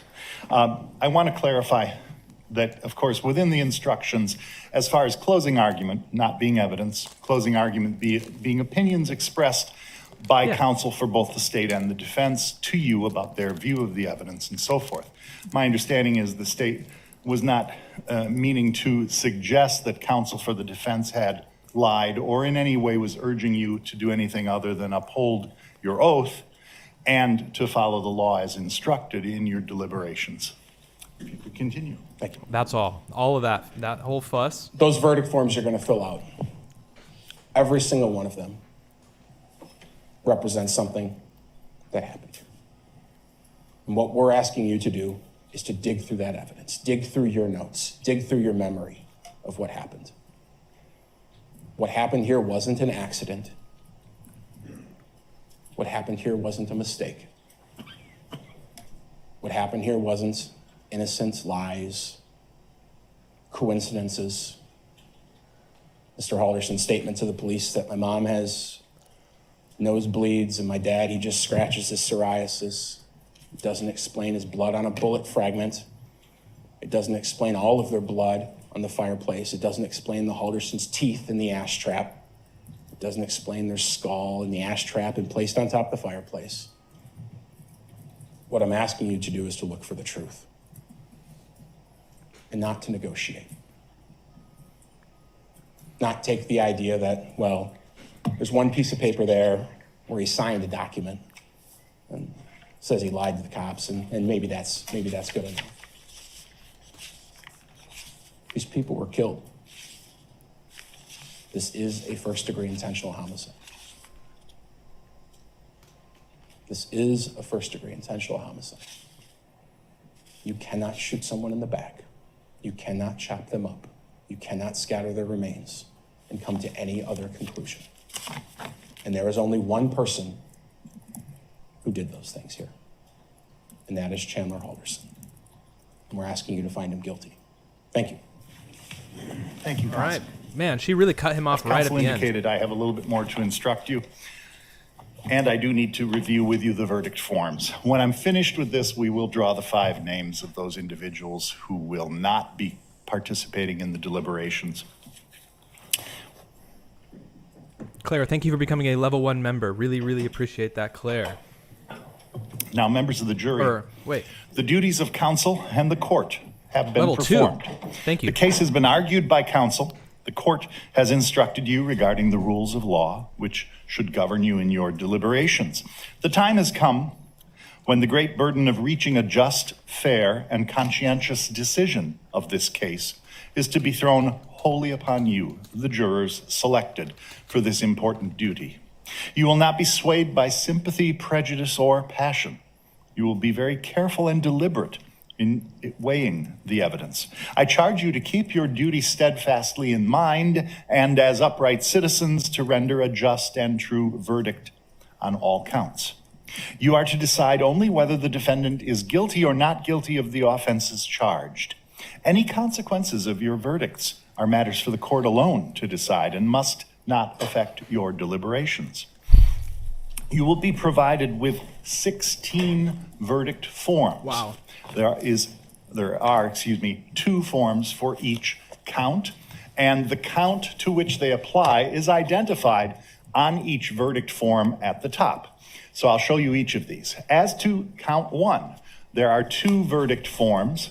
One reads, "We, the jury, find the defendant Chandler M. Halderson not guilty of first-degree intentional homicide as to Bart Halderson, as charged in count 1 of the amended information." Okay, I'm going to quickly mute it. There's so many different counts here. I'm going to bring it back up in a moment. But thank you to the new members. Claire, welcome to the Tier 2. And Ty, thank you so much for being a level 1 supporter. You guys have unlocked the emotes, so thank you and welcome to the new members. Everyone's giving warm welcomes down below. Thank you guys so much. I guess I'll let this play. We could chat through this.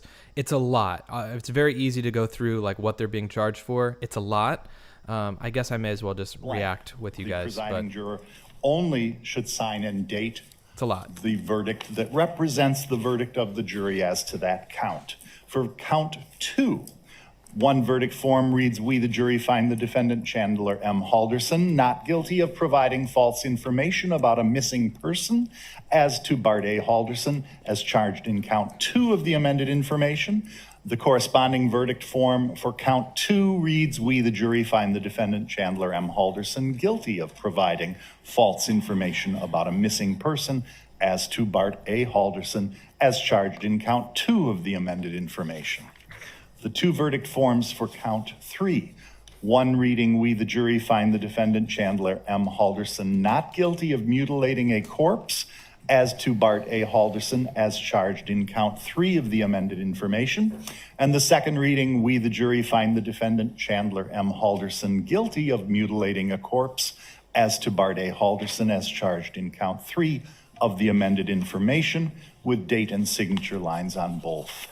As to count 4, the 2 verdict forms read, "We, the jury, find the defendant Chandler M. Halderson not guilty of hiding a corpse as to Bart A. Halderson as charged in count 4 of the amended information."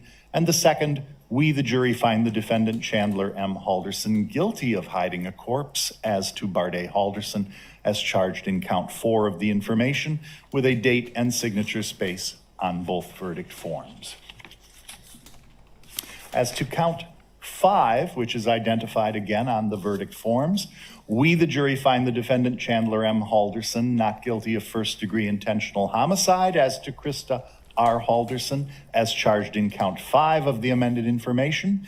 And "We, the jury, find the defendant Chandler M. Halderson guilty of first-degree intentional homicide as to Krista R. Halderson as charged in count 5 of the amended information," with signature and date lines for both. Count 6, as identified on the verdict forms, "We, the jury, find the defendant Chandler M. Halderson not guilty of providing false information about a missing person as to Krista R. Halderson as charged in count 6 of the amended information," and the corresponding form, "We, the jury, find the defendant Chandler M. Halderson guilty of providing false information about a missing person as to Krista R. Halderson as charged in count 6 of the amended information," with again date and signature spaces on both forms. As to verdict count 7, as identified on the forms, "We, the jury, find the defendant Chandler M. Halderson not guilty of mutilating a corpse as to Krista R. Halderson as charged in count 7 of the amended information," and "We, the jury, find the defendant Chandler M. Halderson guilty of mutilating a corpse as to Krista R. Halderson as charged in count 7 of the amended information," again with the signature spaces and dates on each. And finally, the 2 verdict forms as to count 8, as identified on each. "We, the jury, find the defendant Chandler M. Halderson not guilty of hiding a corpse as to Krista R. Halderson as charged in count 8 of the amended information," and the second, "We, the jury, find the defendant Chandler M. Halderson guilty of hiding a corpse as to Krista R. Halderson as charged in count 8 of the amended information. Both of those, again, with a space for the date and the signature of the presiding juror. 8 identical counts for each parent, I believe. So 16 total. I think this is going to be fast. It is for you to determine whether the defendant is guilty or not guilty of each of the offenses charged. You must make a finding as to each count of the amended information. Each count charges a separate crime, and you must consider each one separately. Your verdict for the crime charged in one count must not affect your verdict on any other count.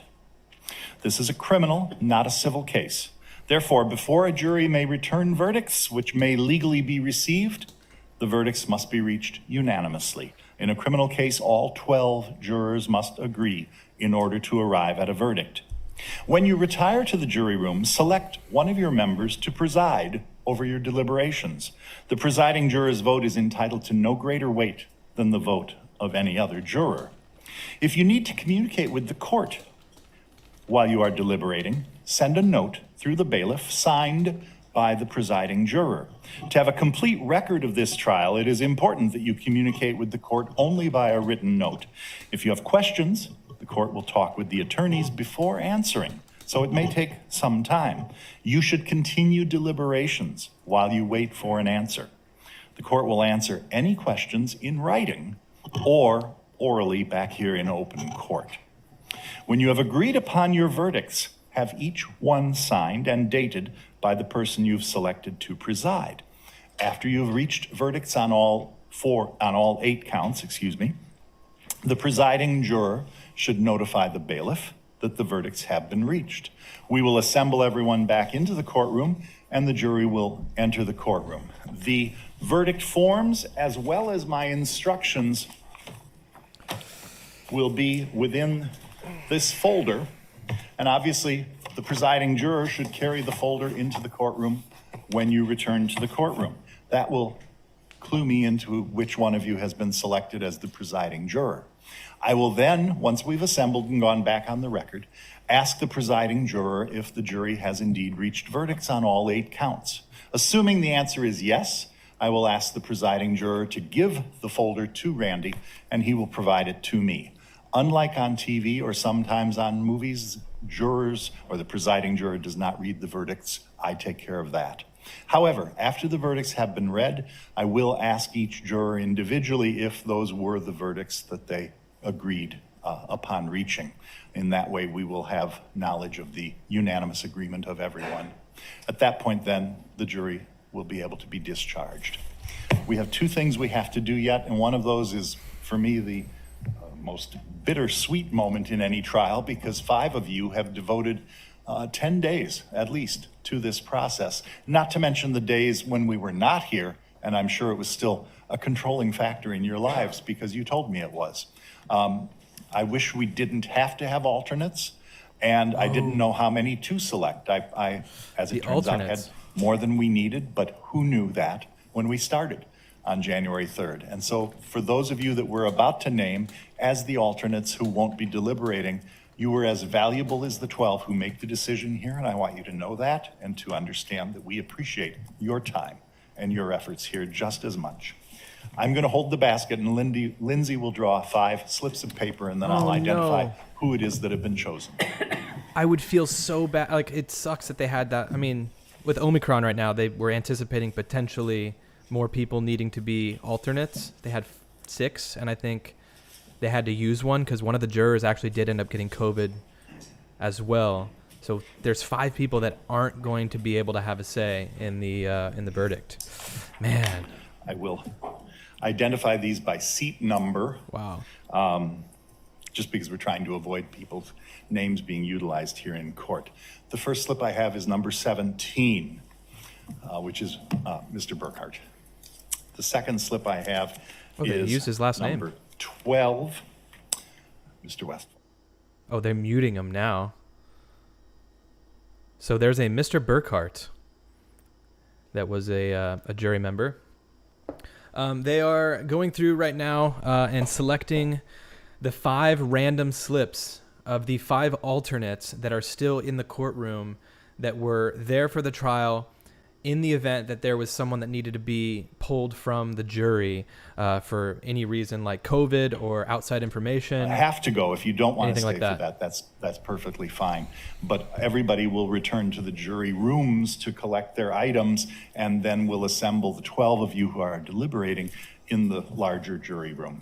Randy will take it from there. We have to administer an oath to Randy. This judge has been awesome, you guys. I see some comments about him. To the utmost of your ability, keep all jurors sworn in this trial together in some private and convenient place, subject to the direction of the court, until they have reached an agreed verdict or discharged by the court, and that you will not, before they render their verdict, communicate to any person the state of their deliberations or the verdict they have agreed upon. Thank you, sir. All rise for the jury. One last time. Well, they rise, I think, for the reading, the verdict. The last time Chandler gets to look at them before they go seal his fate. Okay, That's it. Court is in a break. Live stream will resume shortly. So I'm going to quickly do this. I have started a timer because I'm curious, and I did just put a poll up for you guys in the chat, and it seems about even. More than you, more of you think that it's going to take less than an hour for them to come to to reach a verdict, to reach a conclusion. I really don't know. I need to look into, some of the fastest verdicts that have been met. Is it common for certain things to take under an hour? I mean, I don't know what's really. I know in most cases it takes substantially longer, but this is there's overwhelming evidence. So I'm curious. Fastest jury deliberation. I think I Googled this earlier and it came up with, 1 minute. Shortest jury So unbelievably 1 minute. According to Guinness World Records, on July 22nd, 2004, Nicholas McAllister was acquitted in New Zealand's District Court of growing a cannabis plant. The jury left to consider the verdict at 3:28 p.m. and returned at 3:29 p.m. Now, obviously, this is in, what did they say, Australia? New Zealand, right? Yeah, New Zealand. So this was in New Zealand. I'm curious as to how long this one's going to take. I maybe I should keep streaming. I don't know. Kays, welcome to being a level 1 supporter. Thank you so much, Kays, for joining the crew, the Mulling Over Maps crew. And also, I just want to mention to everyone who's here, thank you all for being here. Just being here, viewing, and liking the stream is enough, but all that extra support from people both giving super chats, super stickers, support through the memberships, that all is really, really appreciated, and thank you guys so much. So thank you, Kays. Hopefully you're having a good day working, and this stream has provided some good background for you. So I have it pulled up over here, everyone. I'm going to keep this obviously on the side. I want to hear from you guys a little bit. I'm at the 2 hour and 21 minute mark. I don't know whether... Oh, Junebug's here. What's up, Junebug? I've been streaming for a while. I don't know whether to continue streaming. Okay, so someone actually in there... I'm in the chat for the stream that we're watching this from, and someone says... this Mike Jones guy says, they'll eat lunch, then deliberate. I say 60 to 90 minutes tops. So I don't know if he's saying 60 to 90 minutes... until they start their deliberation. So if they're going to have a 60 to 90 minute lunch, then possibly, it's probably not a good idea for me just to stream until they reach a verdict, because it could be several hours. I'll stream for a little bit here. Imagine the jury gets into the jury room, or whatever it's called, the jury room, and instead of going to lunch, they're like, screw this. I want to go get lunch. I want to go take a 3-hour lunch, and let's just seal this thing. Like, can we all agree on a guilty verdict or whatever they, come to? Because imagine this jury, 10, 11 days, whatever it's been, I would want to go out to like a Buffalo Wild Wings and get like 200 wings. Not for me, for the whole jury. I'd be like, we're all going out, wings on me. But I would want to sit and chill, because they've had all these lunches for the last almost 2 weeks for them have been scheduled. It's like, come back after an hour, and it's like, who knows what they've been eating this whole time. They probably only can do what's quick and easy and convenient near there, or they're packing their own lunch and just eating the same thing. Victoria Mulligan says, we should hear something by 3 p.m. Victoria, 3 p.m. Eastern time or 3 p.m. Central time where they're at? Let me know. As told says, if they are given lunch, they can work through it. Not sure if they're eating arrangements. Okay. Lemon pepper wings and fries, period. Ty says, I have a selfish question. Does this mean you won't be going live at 5 p.m.? No, I am not going live tonight at 5. I have a video that's supposed to come out today, actually in like an hour, about the Brian Laundrie Gabby Petito case, which I don't know if I should push that to later. Nella says, and your video of Brian. Yeah, I don't know how that would work. If I'm live right now, if I were to be live when that comes out, what happens? I don't know. I don't know what I should do. I don't know. For right now, I'm just going to chat with you guys because obviously this whole stream was us reacting. And so it was a lot less of me talking and interacting and engaging with you guys. So I want to do that now. If anyone wants to call, I'm going to reopen the lines. We're going to stream for a little bit longer. Obviously, if they come back within the next 20 or 30 minutes, we will be here. But beyond that, I'm thinking maybe I'll just, I'll cut the stream. I want to keep going though. I want to be here live when it happens. I want to be here with you guys. Okay, so call in. That's the number. I'm going to pin it to the top. Feel free to call in. If you're in another country, you can call by, I think, typing the 1 and then the number that I have listed up there. I'm going to end this poll. A lot of you think it's going to be within the hour. We'll have to see. But yeah, feel free to call in if you have anything that you would like to contribute to the conversation, the topic. Yeah, feel free. Radiant Rosie says they don't go anywhere. They have to eat there. Okay. Interesting. Ty says, can we squeeze it in now? Are you talking about the Brian Laundrie video?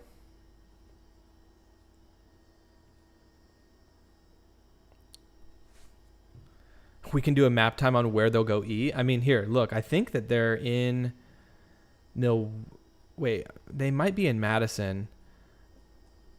This is the state capital in Madison. They may be somewhere down here. Or they might be in Milwaukee. This is where he was at for some of his early preliminary stuff, was somewhere down here. I don't know which where the courthouse, but yeah, just come back when the verdict comes in. So keep my live stream going and just leave? I have this BRB screen. That's my muted BRB screen that mutes everything. Stay here, but take a short break. I don't know. What I could do, the BL stream, or you can just tell us a story. Just don't leave.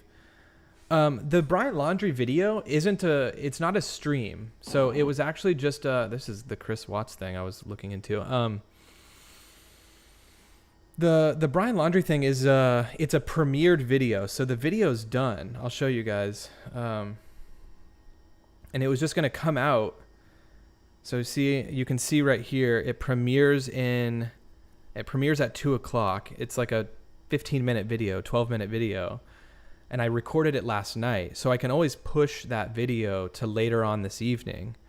This says there's one person waiting in there right now. So they have that pulled up. But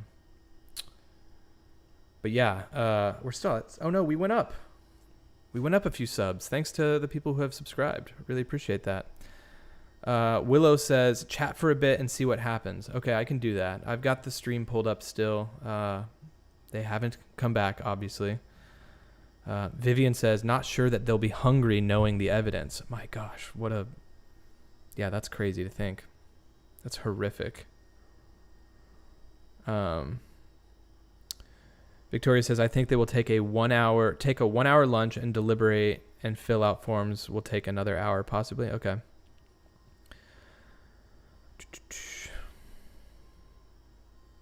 Don't they have to answer verdicts on all counts? Yes, they do. They do. SK says, thanks, Aaron, for setting a mature tone of this conversation. So many live streams become garbage bins. Thank you so much. I appreciate that.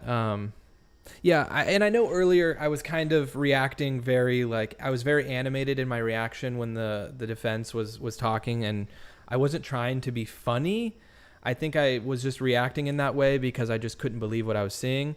I saw some people commenting, I feel bad that I'm laughing, and because of how serious this case is. I don't think we should feel bad for trying to find a little bit of I don't know, in this case, right? Like, we're all here together reacting to it. I think we had every right to react the way we did when she was speaking. It's just like, oh my gosh. But I wasn't by any means trying to be disrespectful to the case or the case overall as a whole. Sanan says, isn't there about 30 minutes after verdict is announced until it's read? Yeah, there could be. And see, I don't know the details. Claire says, how long do you think he will get? I think he will get multiple lifetimes. I think he took 2 lives. I think he'll get a couple life sentences. I could be wrong, though. Chloe says, hey, Aaron. Hey, Chloe. How's it going? Sometimes sentencing is on another day and the jury isn't even here. Yeah, the sentencing, I think, will come after. Obviously, they have to give the verdict first. S the best. Aaron, it's an overwhelming experience. Yeah. Holly, yeah, I could just push the video back. Maybe I'll do that. Maybe I'll push my Brian Laundrie video to come out later today. The reason I had that video coming out today in the first place is that today is the 3-month mark from when they discovered Brian Laundrie's remains. They discovered his remains in the Myakkahatchee Creek Park on October 20th, 2021. It is now January 20th. And so I was like, let's do a 3-month recap and go over a few things. So maybe I'll just push that video to later tonight, and then I'll maybe take a break and then hop back on immediately when the jury has a verdict. We'll see. But until then, let's keep chatting with some people. Darla says, I'm here. Hello, Darla. Vicky Lynn says, you're only human. I wasn't offended by your reactions at all. In fact, they echoed my own. Yeah, I feel like many people probably had a similar reaction. SK says, laughter is okay. In a case like this, rational coldness would be perverse. Yeah. TD, they have not, there's no verdict yet. There's no verdict. We are waiting. And in fact, the live stream has ended 17 seconds ago. The live stream ended that we were tuning in on. So I think it'll be a little while. So I think I'll probably wrap this stream up here shortly, and then maybe I will push my Brian Laundrie video to later in the evening. And then, maybe I'll just be on standby, and then when they go live, I'll just immediately go live. So maybe everyone that's here that would like to continue following along on this stream, maybe stick around your computers and wait for my notification to come up. Of course, if you have the live stream for the True Crime or Law and Crime Network pulled up, you could follow along on that. And if you see that it picks back up, you could hop back over here because shortly after that is probably when I would be picking back up my stream. But now we have the most people that have been in here. We have 300 people. Everyone hit that like button. Yeah, part of me wants us to stay in here for a little while. I don't know. I know it's going to be a little while, but part of me wants to stay in here. TD says, Aaron's expressions are half the reason I watch this channel over others. Yeah, my expressions kind of went off the rails today. Go break. I'll walk my dog. Yeah, okay. I'm going to take a break for sure in a little bit, Kays. I just want to chat with a few people while we're in here. Joyce, we all had reactions. Yeah. Lindsay says, does anyone know if there have been any updates on Harmony? I don't think so. I think the reward is up to like $150,000 now. But I need to hop back in on that and see if there's anything new to cover with that case. Cause yeah, as of right now, I don't think anything new.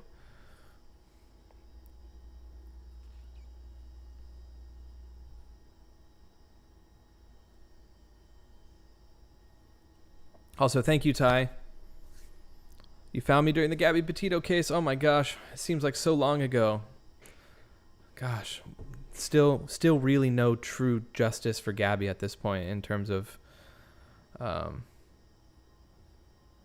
Yeah, in terms of like naming a killer, right? Never leave when you're trending? What do you mean trending? Blake Robinson?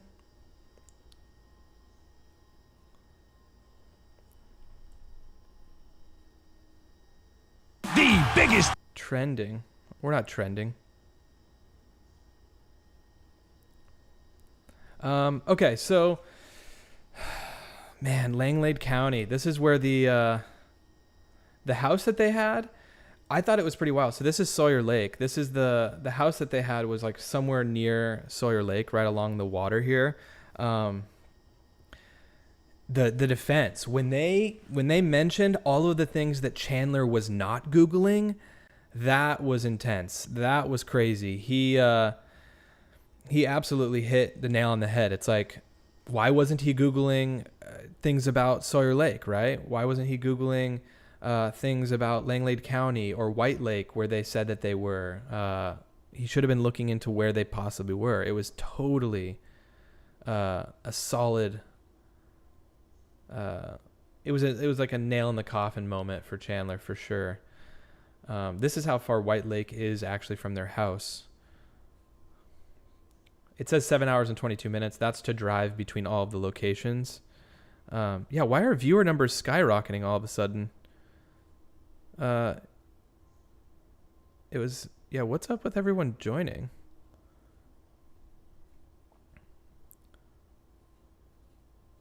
Why is everyone joining all of a sudden? Thanks for maybe hitting the like button helped. Obviously the like button helps push the YouTube, the video out into the algorithm more, but my goodness, thank you guys for joining. Yeah, we are close to 400 now. What's going on? Trending, says KM. Can you trend on a live video?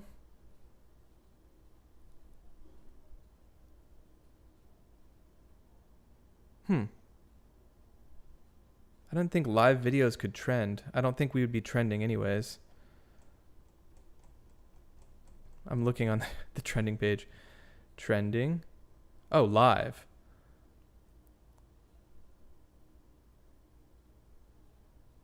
Yeah, I don't think we're trending. I'm looking to see if we're one of the trending channels. No, it doesn't appear so. Why is there 423 people in here? What's going on? 428? What's happening? What's okay. Kelsey says, yeah, just popped up on my homepage on YouTube. I wonder if it's because the live stream for the actual broadcast is over right now and people are looking into this case and they just see that this guy is going live. Welcome to the new people that are here. Okay, so obviously we just recapped. We've kind of been recapping. Feel free to call into the stream. The Google Voice number is pinned. Welcome to the new people here right now. I'm trying to think what we should do. We obviously all just watched. If you're coming to the channel and you have also been following along the Chandler Halderson case, we have been following along over here. So feel free to join the channel. Hit the subscribe button if you would like to continue watching coverage of this case on the channel. We're going to probably join back in later when there is a verdict. Lady Razor says, yes, it's on the main page. Interesting. Yeah, so we're 18 minutes into the jury deliberations. 500 people in here now. That's crazy. Part of me wants to go see if... Are we on like a YouTube trending page? So what's going on? Darla Hurst, you're popular, Aaron. I mean... We've had, at one point, we had 3,000 people in one stream with the Gabby Petito case. So it's happened before where we've had a lot of people in here. But my gosh, this is like, it just went from like 280. We were just around 280 to just 500, almost double. So anyways, don't know what to talk about. Vaguely agnostic. If you follow Law Crime Verdict on Twitter, they tweet you when the verdict is announced. This is wonderful. Vaguely agnostic. Thank you for that. I do have my Twitter pulled up. Let me follow them. Thanks for the super chat. Oops, I typed in vaguely agnostic on Twitter. Law, crime, verdict.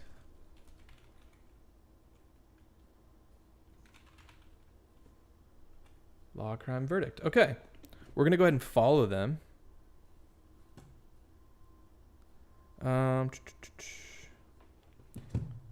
So yeah, they... Wait, really? They just... Oh, okay. Yeah, the last one they tweeted was the snake breeder murder trial. Okay, so we're following now this Twitter page. And of course we will, I'm going to follow them, and I'm going to actually turn notifications on. Follow. Notification. So I'll get a mobile notification on my phone once they've reached a verdict. Thank you so much for that super chat to let me know. To the new people that are joining, thank you guys for being here. You're obviously new to the channel. You're finding my channel from the YouTube homepage. Obviously, the trial for Chandler Halder is on a... they paused for likely lunch and the deliberations. So the jury is likely eating some food right now, potentially eating food and starting to fill out their paperwork. There are 16 counts against Chandler Halderson. I think that there's 8 identical counts for each of his parents, if I had to guess. We had a poll up a little bit ago, and I wish the poll was still up there for the new people that are in here, but I was asking people whether you think it's going to take less than an hour or more than an hour for them to reach a conclusion. Obviously, with the lunch break that's happening right now, it's probably going to be more than an hour because, they're going to eat lunch and it'll probably be a little bit slower. But I think that this is going to be pretty quick. I think it's going to be a pretty quick verdict. They're going to come to that pretty quick. Living for My Doggos says you were my recommended. Well, thank you for clicking. Thank you so much. And thanks to the new people that are subscribing. We have a few new subscribers hitting the button. So thank you guys so much. We're getting close to 17,000, which is really, really cool. Wow. It's going up a substantial amount. My goodness. Willow Moonstone says, we want to chat about the case. Let's chat about the case. What do you have to say? I'm all ears. I mean, at this point, we're just waiting. I mean, we've been chatting, we've been reacting live. But at this point, it's what do we chat about? I mean, I could play one of my old videos that's going through the different locations if we want to.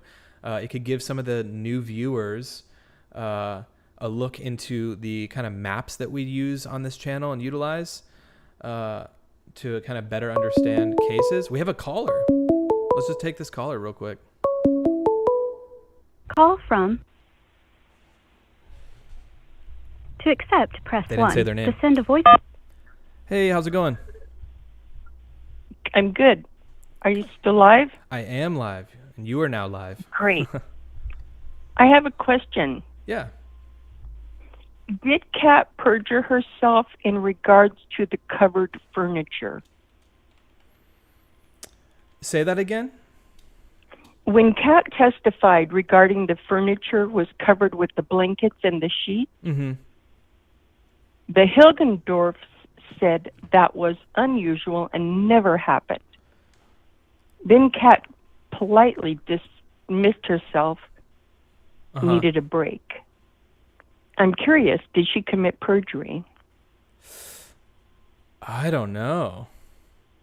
So so she was saying that never actually, she never saw covers on the couches prior to that? Yes, she said she had stopped. She had trouble answering the question. Yeah. But when the Hilgendorfs were questioned in regards to it, they said that never happened. The furniture was never covered. I don't know. And I thought, well, that's she's perjured herself. And looking back, I must be on the delay from where you are now. I was shopping. But it's okay. There were more than one thing that she perjured herself I think she was caught up and quite shook. I definitely think so as well. She was like, it took her a while to answer some questions at times. She was very blank at times, it seemed. I also had a question in regards to, was he double dating that one girl in 2020? And Kat stated, her Dulce stated they were together almost 3 years. Yeah, there was a little crossover there. I didn't ever look into the girlfriends any further, but yeah, when I did hear, when that second girlfriend that had come up talking about had dating him, I think she dated him for a year, but I think the timelines crossed. They did. Yeah, to where they absolutely did. Yeah, so maybe she's just now finding out that there was a web of lies that she didn't know about as well. Yeah, I don't know. She definitely, the second girlfriend that testified looked visibly more kind of shaken, in my opinion. I think Kat was just a lot less vocal and just shocked. But yeah, that's a good point you bring up there too. I think there was some crossover. I actually think that she's probably still quite shook, but she did perjure herself completely. I think she realized it. She needed a break, asked for a break. And she was not composed at all. I feel badly for her to be sleeping in that room where he baked their heads, Oh my gosh, yeah. It's And then horrific. He said he needed a break from her, from his sexy girlfriend. So she had to go. They hadn't been able to spend any time together because he was grounded, and then she had to go on the weekend. It was like, okay, yeah, that's what grounded. Regular 23-year-old man doesn't want to be with his hot girlfriend. Right, and just also grounded is just, that's strange. A weird excuse. He's so 14. Yeah, Right. He is, yeah. Okay. I don't expect Absurd. him to do anything in regard to her perjuring himself. I think it was blatantly obvious to anybody who's been watching since the very beginning. I just thought I felt so sorry for her that it was so easily done. And then, I don't know, I felt horribly for her, and I still do. Yeah, absolutely. I think that she would have been potentially next had she caught him in his lies, kind of like the dad did, right? Can you imagine that woman who let him in? He sat on the floor on the security videos. Oh, yeah. She sat next to him. How unsettling to realize she said, close contact. They were touching on the floor where he could have, potentially have killed her. You just never know. I mean, yeah, even if the neighbor were to bring up something like, hey, I saw you leaving the house, and any sort of speculation, he could have snapped on anybody. Yeah, I completely agree. Yeah. It's because he snapped on that one woman. Yes, they can ping the phones. Yeah. And he's like, no, they can't. And she's like, oh, hell no.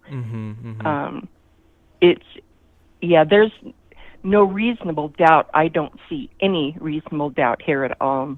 Yeah. Right. Okay. Well, thanks so I much for the appreciate call. your time. I've never called in. Oh. I love your show.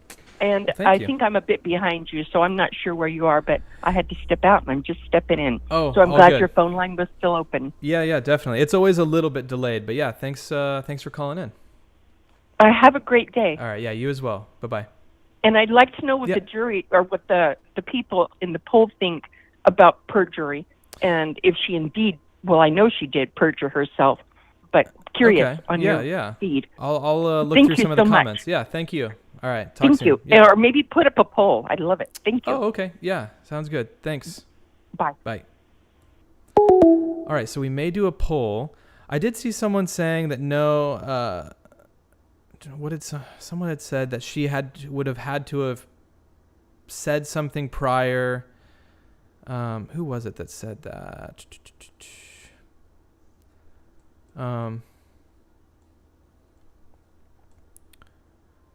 I'm trying to look for that comment because it had to do with the perjury thing.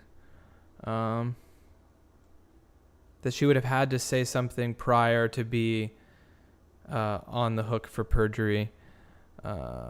Carol says Chandler has an older brother named Mitchell who is a really nice guy. He had a nice girlfriend. His parents loved him and probably would have gotten him help, but his cowardice and ego got in the way. Yeah, absolutely. And I think if anyone's new, hold on, we got another call coming in. Call from. That would have had to have. I can hear myself. To accept, press 1. To send a voicemail. Thing. Hello? She would have had to. Yes, I was calling Aaron. Yes, this is me. How are you? Okay, good. My question is, if the family and Real quick, friends maybe learned about mute- all the lies Here, at real the quick, same before you time s- we did during the trial, or if Here, real quick, maybe mute your end, so because there's always a little delay, so I can hear myself Okay, coming through. yeah. Real quick, just so I can hear your question. okay. All right. I was curious if the family and friends learned about all the lies at the same time we did during the trial, or if they were pre-informed. Yeah, like if they were catching on to that, like if the girlfriend had known potentially, or if she was catching on to some of his lies potentially. Is that, Yeah, well, I mean the actual justification and verification and all the paper trail of all of his lies, or if they learned about it as it was coming out in the news right. we did. Yeah, I don't know. I would imagine that obviously some of the lies were a surprise, but I think that, his brother, I don't know how involved his brother was really in his life, but I'm going to be honest, like, I think he probably thought he was just at home playing video games as well. Because it's like, he really had no proof that he was, it was all online at the time, school. So I guess he may have just gotten away with this big elaborate lie with both the working from home and doing school from home. But I feel like maybe they were starting to catch on. His dad clearly was catching on to an extent. He was at least reaching out to the school to like get more info. But I don't know. I think he completely lied about everything, and maybe the family, obviously that's still alive now, is just now figuring out about it and is probably just mortified. Yeah, when these people were in the on the jury in the witness box, and would ask them about his school and all that, they didn't seem hesitant to answer what they thought was happening. Right. They didn't seem like they were going to go, well, he told me he was in school, but obviously he wasn't. So they all seemed clueless when they were witnessing, or the prosecutor was questioning them. So I thought, wow, they don't know any of this yet, So, Yeah. I was just curious. Well, thank you, Aaron, and you're amazing. Oh, well, thanks so much for calling in. I appreciate that. Sure. All right. Bye-bye. Yep. See ya. All right. Another good call there. Joyce says, I think they were getting suspicious, but not to this being the outcome. Yeah, exactly. I don't think they probably ever feared that he was going to do something like kill them. Yeah, I think that they were slowly catching on, and he snapped. KM says, Aaron, do you know what day the second girlfriend testified, before or after Kat? She testified on day 7, I believe. I'm fairly certain. TD says this guy wasn't living in the real world. Exactly. Also, real quick, everyone, we have close to 800 people in here. Hit that like button. Let's get a few more likes while I answer this new call. Call from. Yeah, exactly. I don't think that. To accept, press 1. To send a voice. Hey, how's it going? Hey, Aaron, how are you? It's nice to talk to you. Yeah, I'm doing well. How are you? Great. I caught up with you through Ick and Mel during the Gabby Petito case, and I love what you do. Nice, yeah, thank you. So I have a couple of points, just some things that I was thinking about during watching your coverage of this. One thing that struck me about this Chaz guy. Obviously, he's a creep, but, you know, it really takes a sick person to go this far, obviously. But you think about the psychology of someone like this who has completely done nothing in their lives, absolutely nothing. Yeah. And has to totally make it up.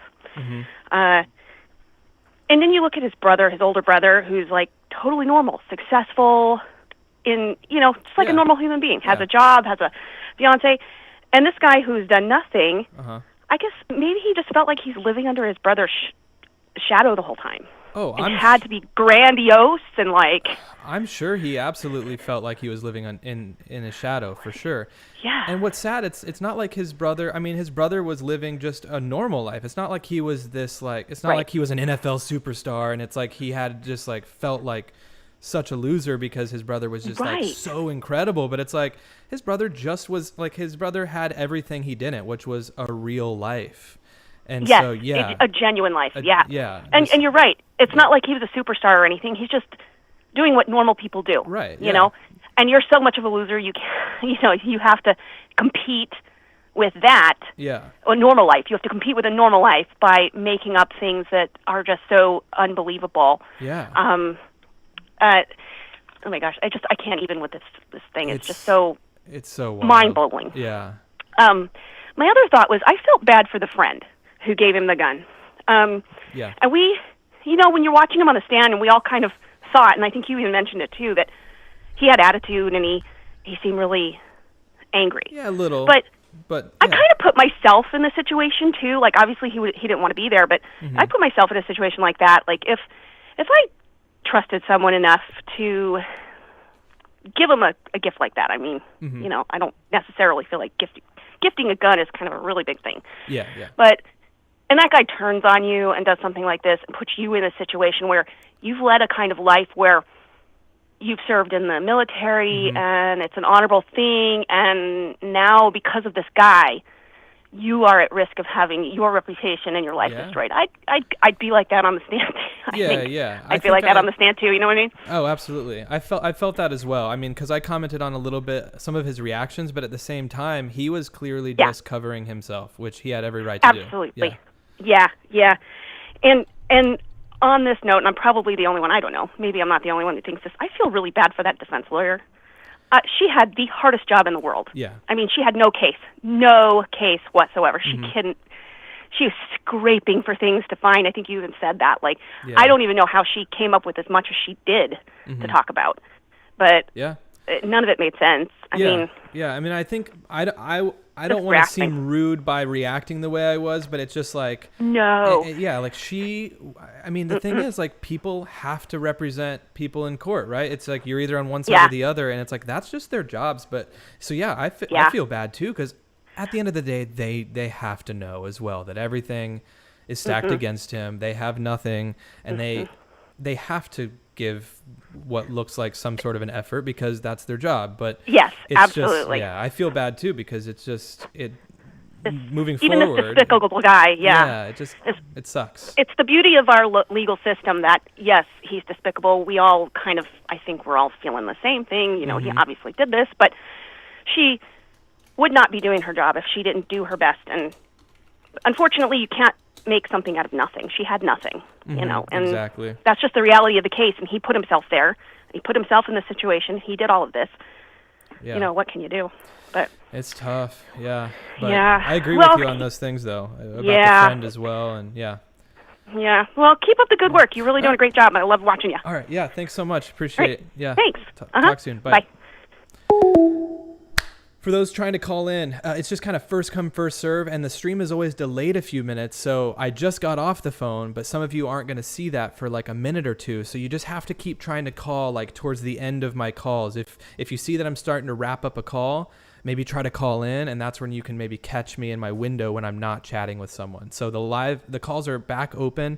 Hush Puppy, thank you for becoming a tier 1 supporter. Hush Puppy, you can use the emotes in the chat now, so you can use these emotes that I just typed out. We have almost 900 people here, you guys. This is amazing. Thank you guys. I did not expect to stream for 3 hours, and yet here we are.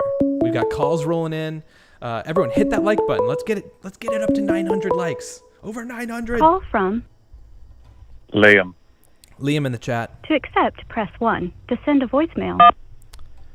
Hello, Liam. How's it going?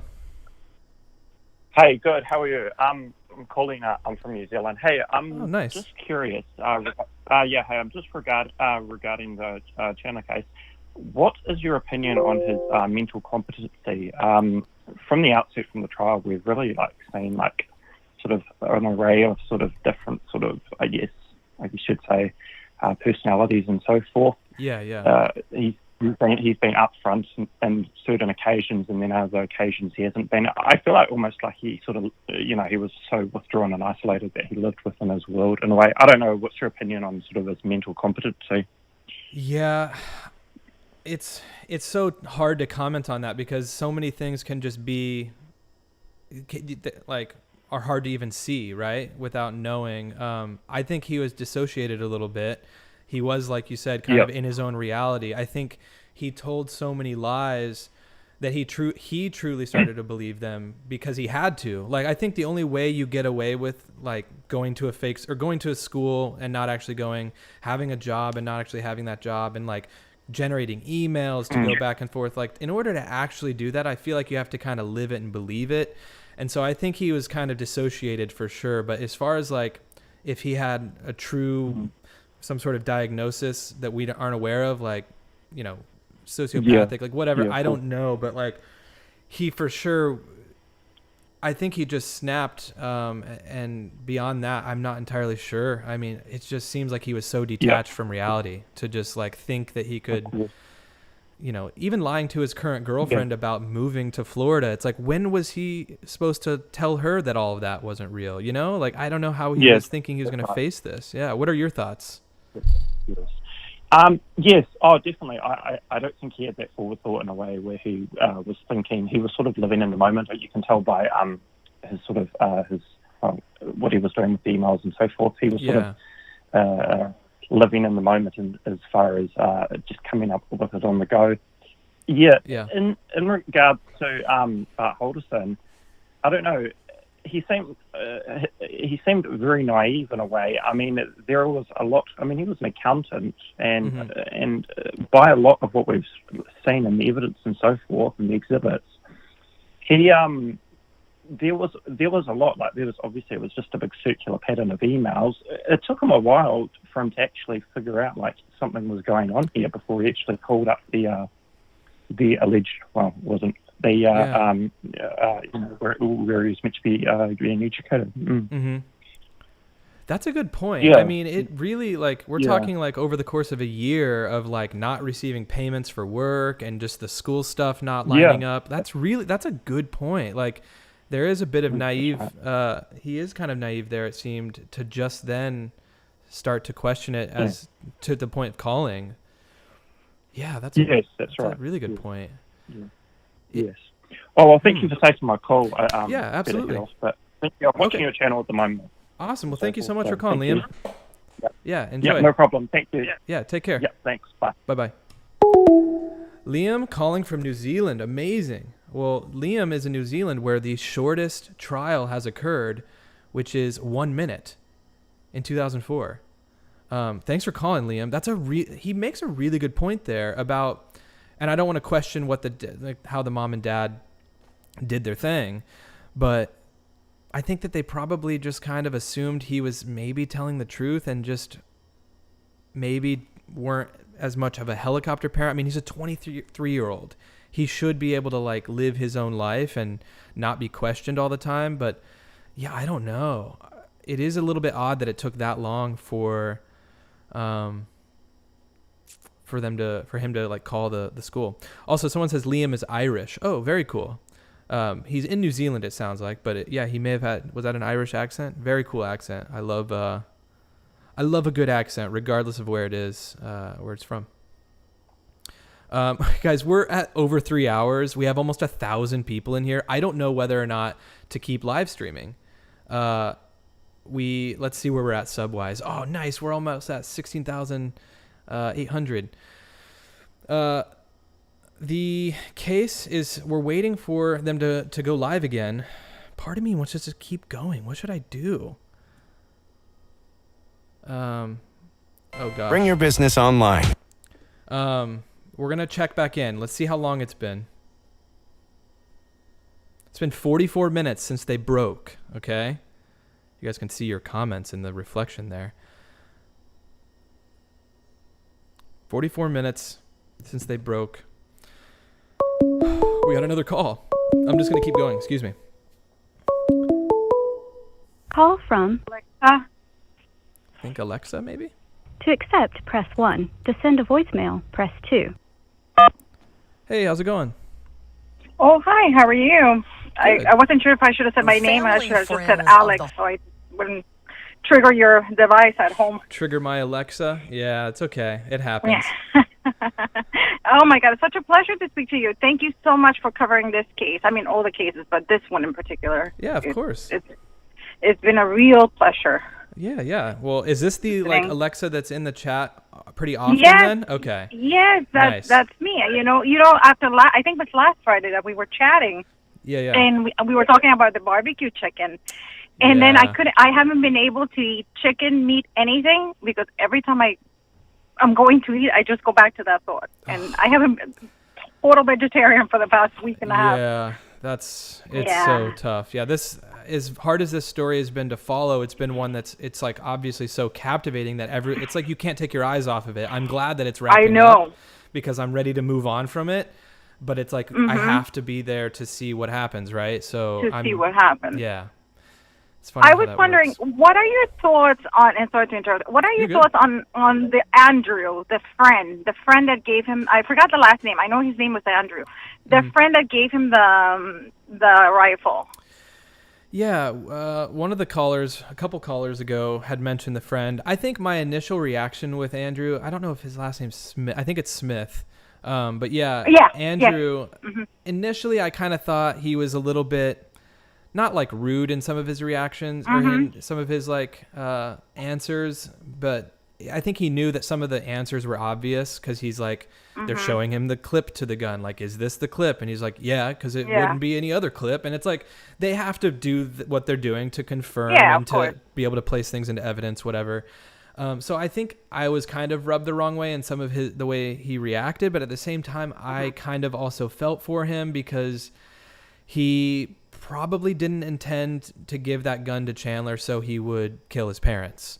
I think he probably feels maybe a little bit bad. I mean, I don't know if he feels bad, but I think he definitely is covering himself to some extent by not, I don't know. He clearly said, like, I'm not going to get effed for something I didn't do. Yeah. And I agree with him on that. Like, I think he was there to say, like, I had nothing to do with this. This guy's crazy. So, I don't know. What about you? I don't know. I just would love to know how did Chandler convince him to give him the gun? You know, like, did he lie? Did he make up a story that he felt that he had to drive all the way out there to give him the gun? It sounds like he was visiting. It sounds like his friend had his wife or his fiance, I can't remember, had a trip that she was taking, and he kind of did an impromptu trip to visit Chandler, and he just gifted him the gun. I think he thought, like, oh, I'm going to, because he drove up to see him, so he didn't have to worry about flying with it. And I guess he just gifted it to him. I don't think Chandler even asked for it. I think it was a genuine gift. Yeah, but I may be wrong. Yeah, but that one didn't come up. Yeah, I didn't understand it. It never came up why he gave the gun. I think it was. Yeah, I don't know why, but I mean, because I guess, I don't know. But it sounded like it was a gift. So. Yeah, definitely. I mean, we'll know. Hopefully later or tomorrow. By tomorrow, we'll have the answer. I'm sure he's going to be found guilty. Yeah. I mean, for sure. Oh, I don't know what would happen if he wasn't. People would go nuts. I know. But I know. I mean, the evidence is all there. I mean, everything points to him. I mean, he did such a sloppy job. Yeah, definitely. So, I mean, thank God in a way, because that, thanks to that, they were able to figure out that quick. Yeah, at least they can but anyway, get hopefully quick justice, even though it's not good. I but know. Okay, so thank you so much. I really like your channel. I really enjoy everything. Keep up the good work, and thank you so much. Yeah, thanks so much. Appreciate you calling in. Have a good rest of your day. Okay, thank you too. Bye-bye. Bye. I just waved to Alexa as if she could see me. Thank you so much, Junebug, for becoming a level 1, tier 1 supporter. Really appreciate that, Junebug. I don't know if you're in the gym, but But if you're in the gym, keep pumping that iron, Junebug. And thanks for joining. We have over 1,000 people in here right now. Oh my goodness, 1,000 people. I thought about ending the stream as all of a sudden we went from like 250 viewers to 1,000. And now I'm getting calls. We're just continuing. I'm going to just keep streaming, I guess. I don't know. This is crazy. Thank you guys. We have 500 likes too. Call from Glenn. Glenn in the chat. To accept, press 1. To send a voicemail. Hey Glenn, how's it going? Pretty good. How about yourself? Doing well. Thanks for calling. Great. I love what you do. It's great. It's really engaging, and I think you've got a great thing going there. Oh, thanks. Appreciate that. I had a thought about how the gentleman that gave him the gun spent the night in the family home. I was trying to reconcile why that would happen, if he was a friend or a good friend, and how that came about. And I don't think they really ever discussed that. Oh, if he stayed at the home, or what kind of friendship? Yeah, I thought the gentleman that drove up and gave him the rifle spent the night in the family home in the basement. Unless I missed that. No, that's what he said for sure. Yeah. And it seems odd that the parents maybe didn't know of this young man and thought it was okay that he could drive up and spend a few days at the family home. That seemed rather odd to me. Yeah, I think. So you're saying like, because I think the parents knew fully that he was there. I don't think it was maybe a weekend that they weren't home and they just kind of did it secretly. I think even the photo of Chandler and his friend was probably taken by one of the parents or someone else that was at the house, maybe the girlfriend. But yeah, I don't know. I mean, it is a little bit odd as a 23-year-old to meet someone on a video game and have them stay at your house. I mean, my parents would probably be like asking me if I was like, if it was a close enough friend that I'd had for years and I'd already met that person maybe in person several times, it'd be different. It'd be like, yeah, because my parents at that point would say, if that friend is ever in town, let them know they can always, stay at our place, whatever. But like for the first time for them to meet and have have them stay over, it is a little odd. I agree. Yeah. Especially given the pictures that we saw of the basement, at least, the workbench there, that didn't look kind of like another part of the home that would be suitable to have a guest stay in. Yeah. I don't know, but my parents, the same way, would be a little questioning of what that was all about. And correct me if I'm wrong, did he first encounter him playing first-person shooter games while that young man was stationed in Germany? Yeah. Yep. You're correct on that. And then he was discharged. He had an injury, and then he came back. I think he's in Junction City, Kansas now. But yeah, he met him when he was overseas. Right. Yep. And I guess I would, and I guess I would just end with the same gentleman to be on the stand. Obviously he's a pretty young guy, but to talk in the manner that he did and use curse words and things like that just kind of struck me as a little odd, but that maybe I'm alone in that. But if I were called to a testimony in a court, I would certainly be not using those kinds of words. So yeah, I don't know if anybody else. Yeah, I would do my best to probably keep pretty buttoned up in that as well. And I thought it was kind of odd. I mean, you could hear the courtroom like audibly laughing at certain times when he would Chandler Halderson. Excuse me. I just had something come over through the speaker, but I don't know if you remember hearing that when he said something, they kind of laughed. I don't know. It seemed odd to me. Yes. And then to state his name and then spell it, with, echo, using military terminology to spell his name. I thought that kind of set a unique tone for his testimony. I don't know if anybody else saw that. Oh yeah, I agree. And I think at the beginning, obviously he was saying sir after everything, and that quickly stopped, I think, after some of the more yes or no questions, when he was giving more of a statement type answer. Yeah, but and then it did kind of set the tone. You're right, yeah. And then his ending statement in regards to him selling guns and that it was none of anybody's business. And then, of course, the defense quickly ended right there. But I thought that was interesting, too, that he might be letting on to a little more of his extracurricular activities as it relates to firearms. Oh, that's true. Oh, absolutely. I think there were a couple things that stood out to me as a bit telling of his character, a little bit immature potentially. Some people are having some things to say in the comments saying, reacting to what we're saying here and kind of agreeing, but it doesn't sound like a lot of people love the way he reacted or acted, I should say. But right. Yeah. Well, again, I think you're doing a great service, and it's a great thing, and I'm amazed that I got through. And I would encourage other people to give you a ring and chat with you. Appreciate it. Have a good day. I love hearing from everyone. Yeah. So thanks for calling in. I appreciate it. You bet. Have a good one. Yep. Bye. I enjoy hearing from everybody, seriously, and it's one of those things. I'm just enjoying covering this and watching it and having an audience to be able to chat with. I mean, before the Gabby Petito case happened, I was just following along that case every day, watching other live streams. And it wasn't until I started live streaming when I realized like building a little community of people that enjoy following along some of this stuff together is actually a really fun way of doing it. You can chat with each other, have phone calls with each other. It's a lot of fun to be able to hear from you guys. So the number is still up on the screen. There's the next caller. I don't know when to stop this stream. 3.5 hours almost. Wow. Lene. To accept, press 1. All right. To send a voicemail, press 2. Hey, Lene, how's it going?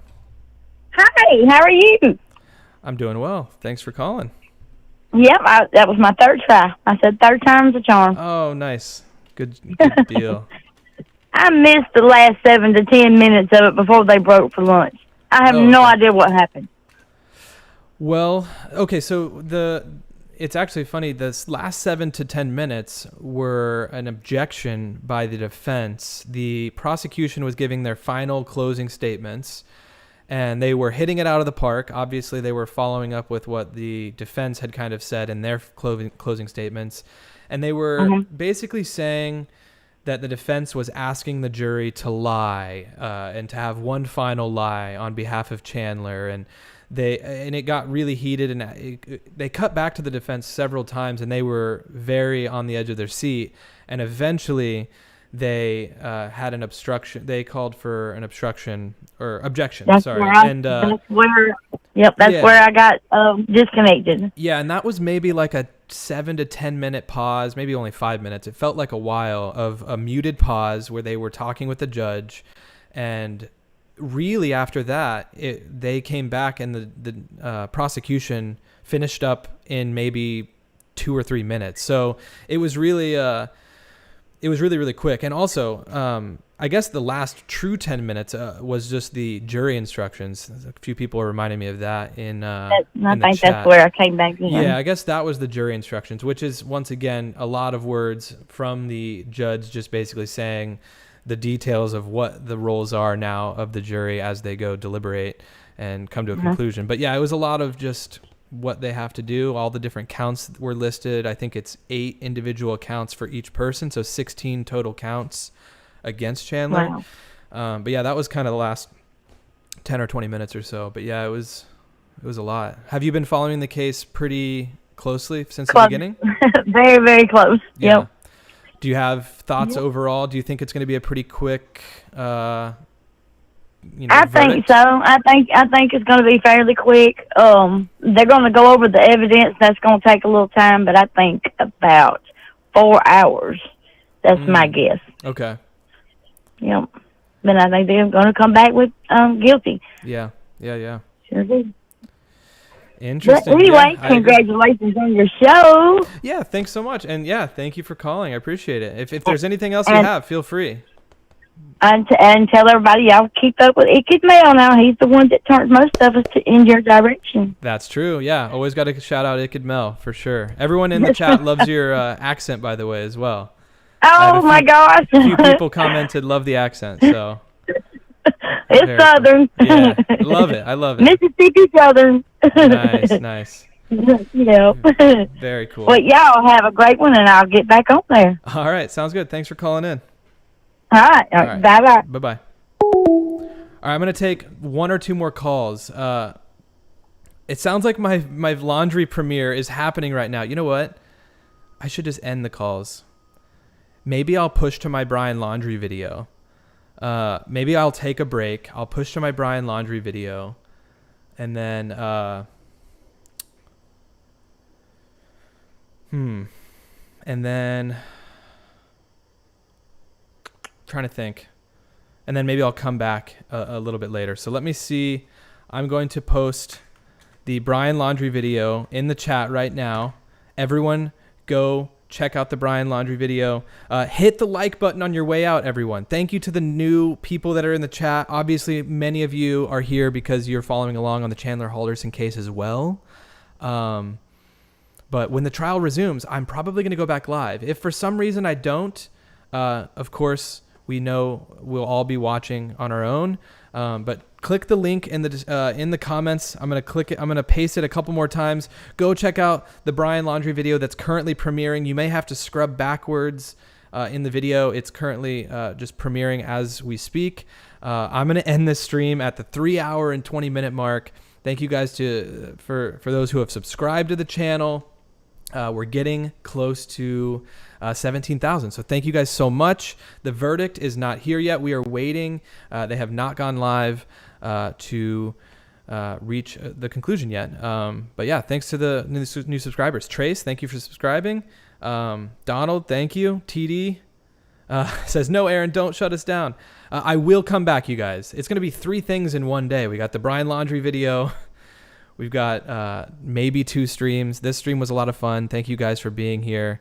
Alexa, thank you. My Alexa said, you are... Happy Thursday. Yes, thank you. Thank you, guys. I'm going to try to push to the video from here in a different way. I don't know if I can. Create highlight video. No. Share. Insert ad. Please come back. I'll be back, Joyce. I'll be back. We'll go live again. We'll go live. Hopefully it's not like 2 minutes after I end the stream. Okay. Go check out the new video. It's live. This is the link. Once more, the stream is ending. Thank you guys so much. Eduardo, thank you so much. All of our Alexas just went off. Sorry if I triggered your Alexa. All right. See you guys when they have the verdict. Bye, guys.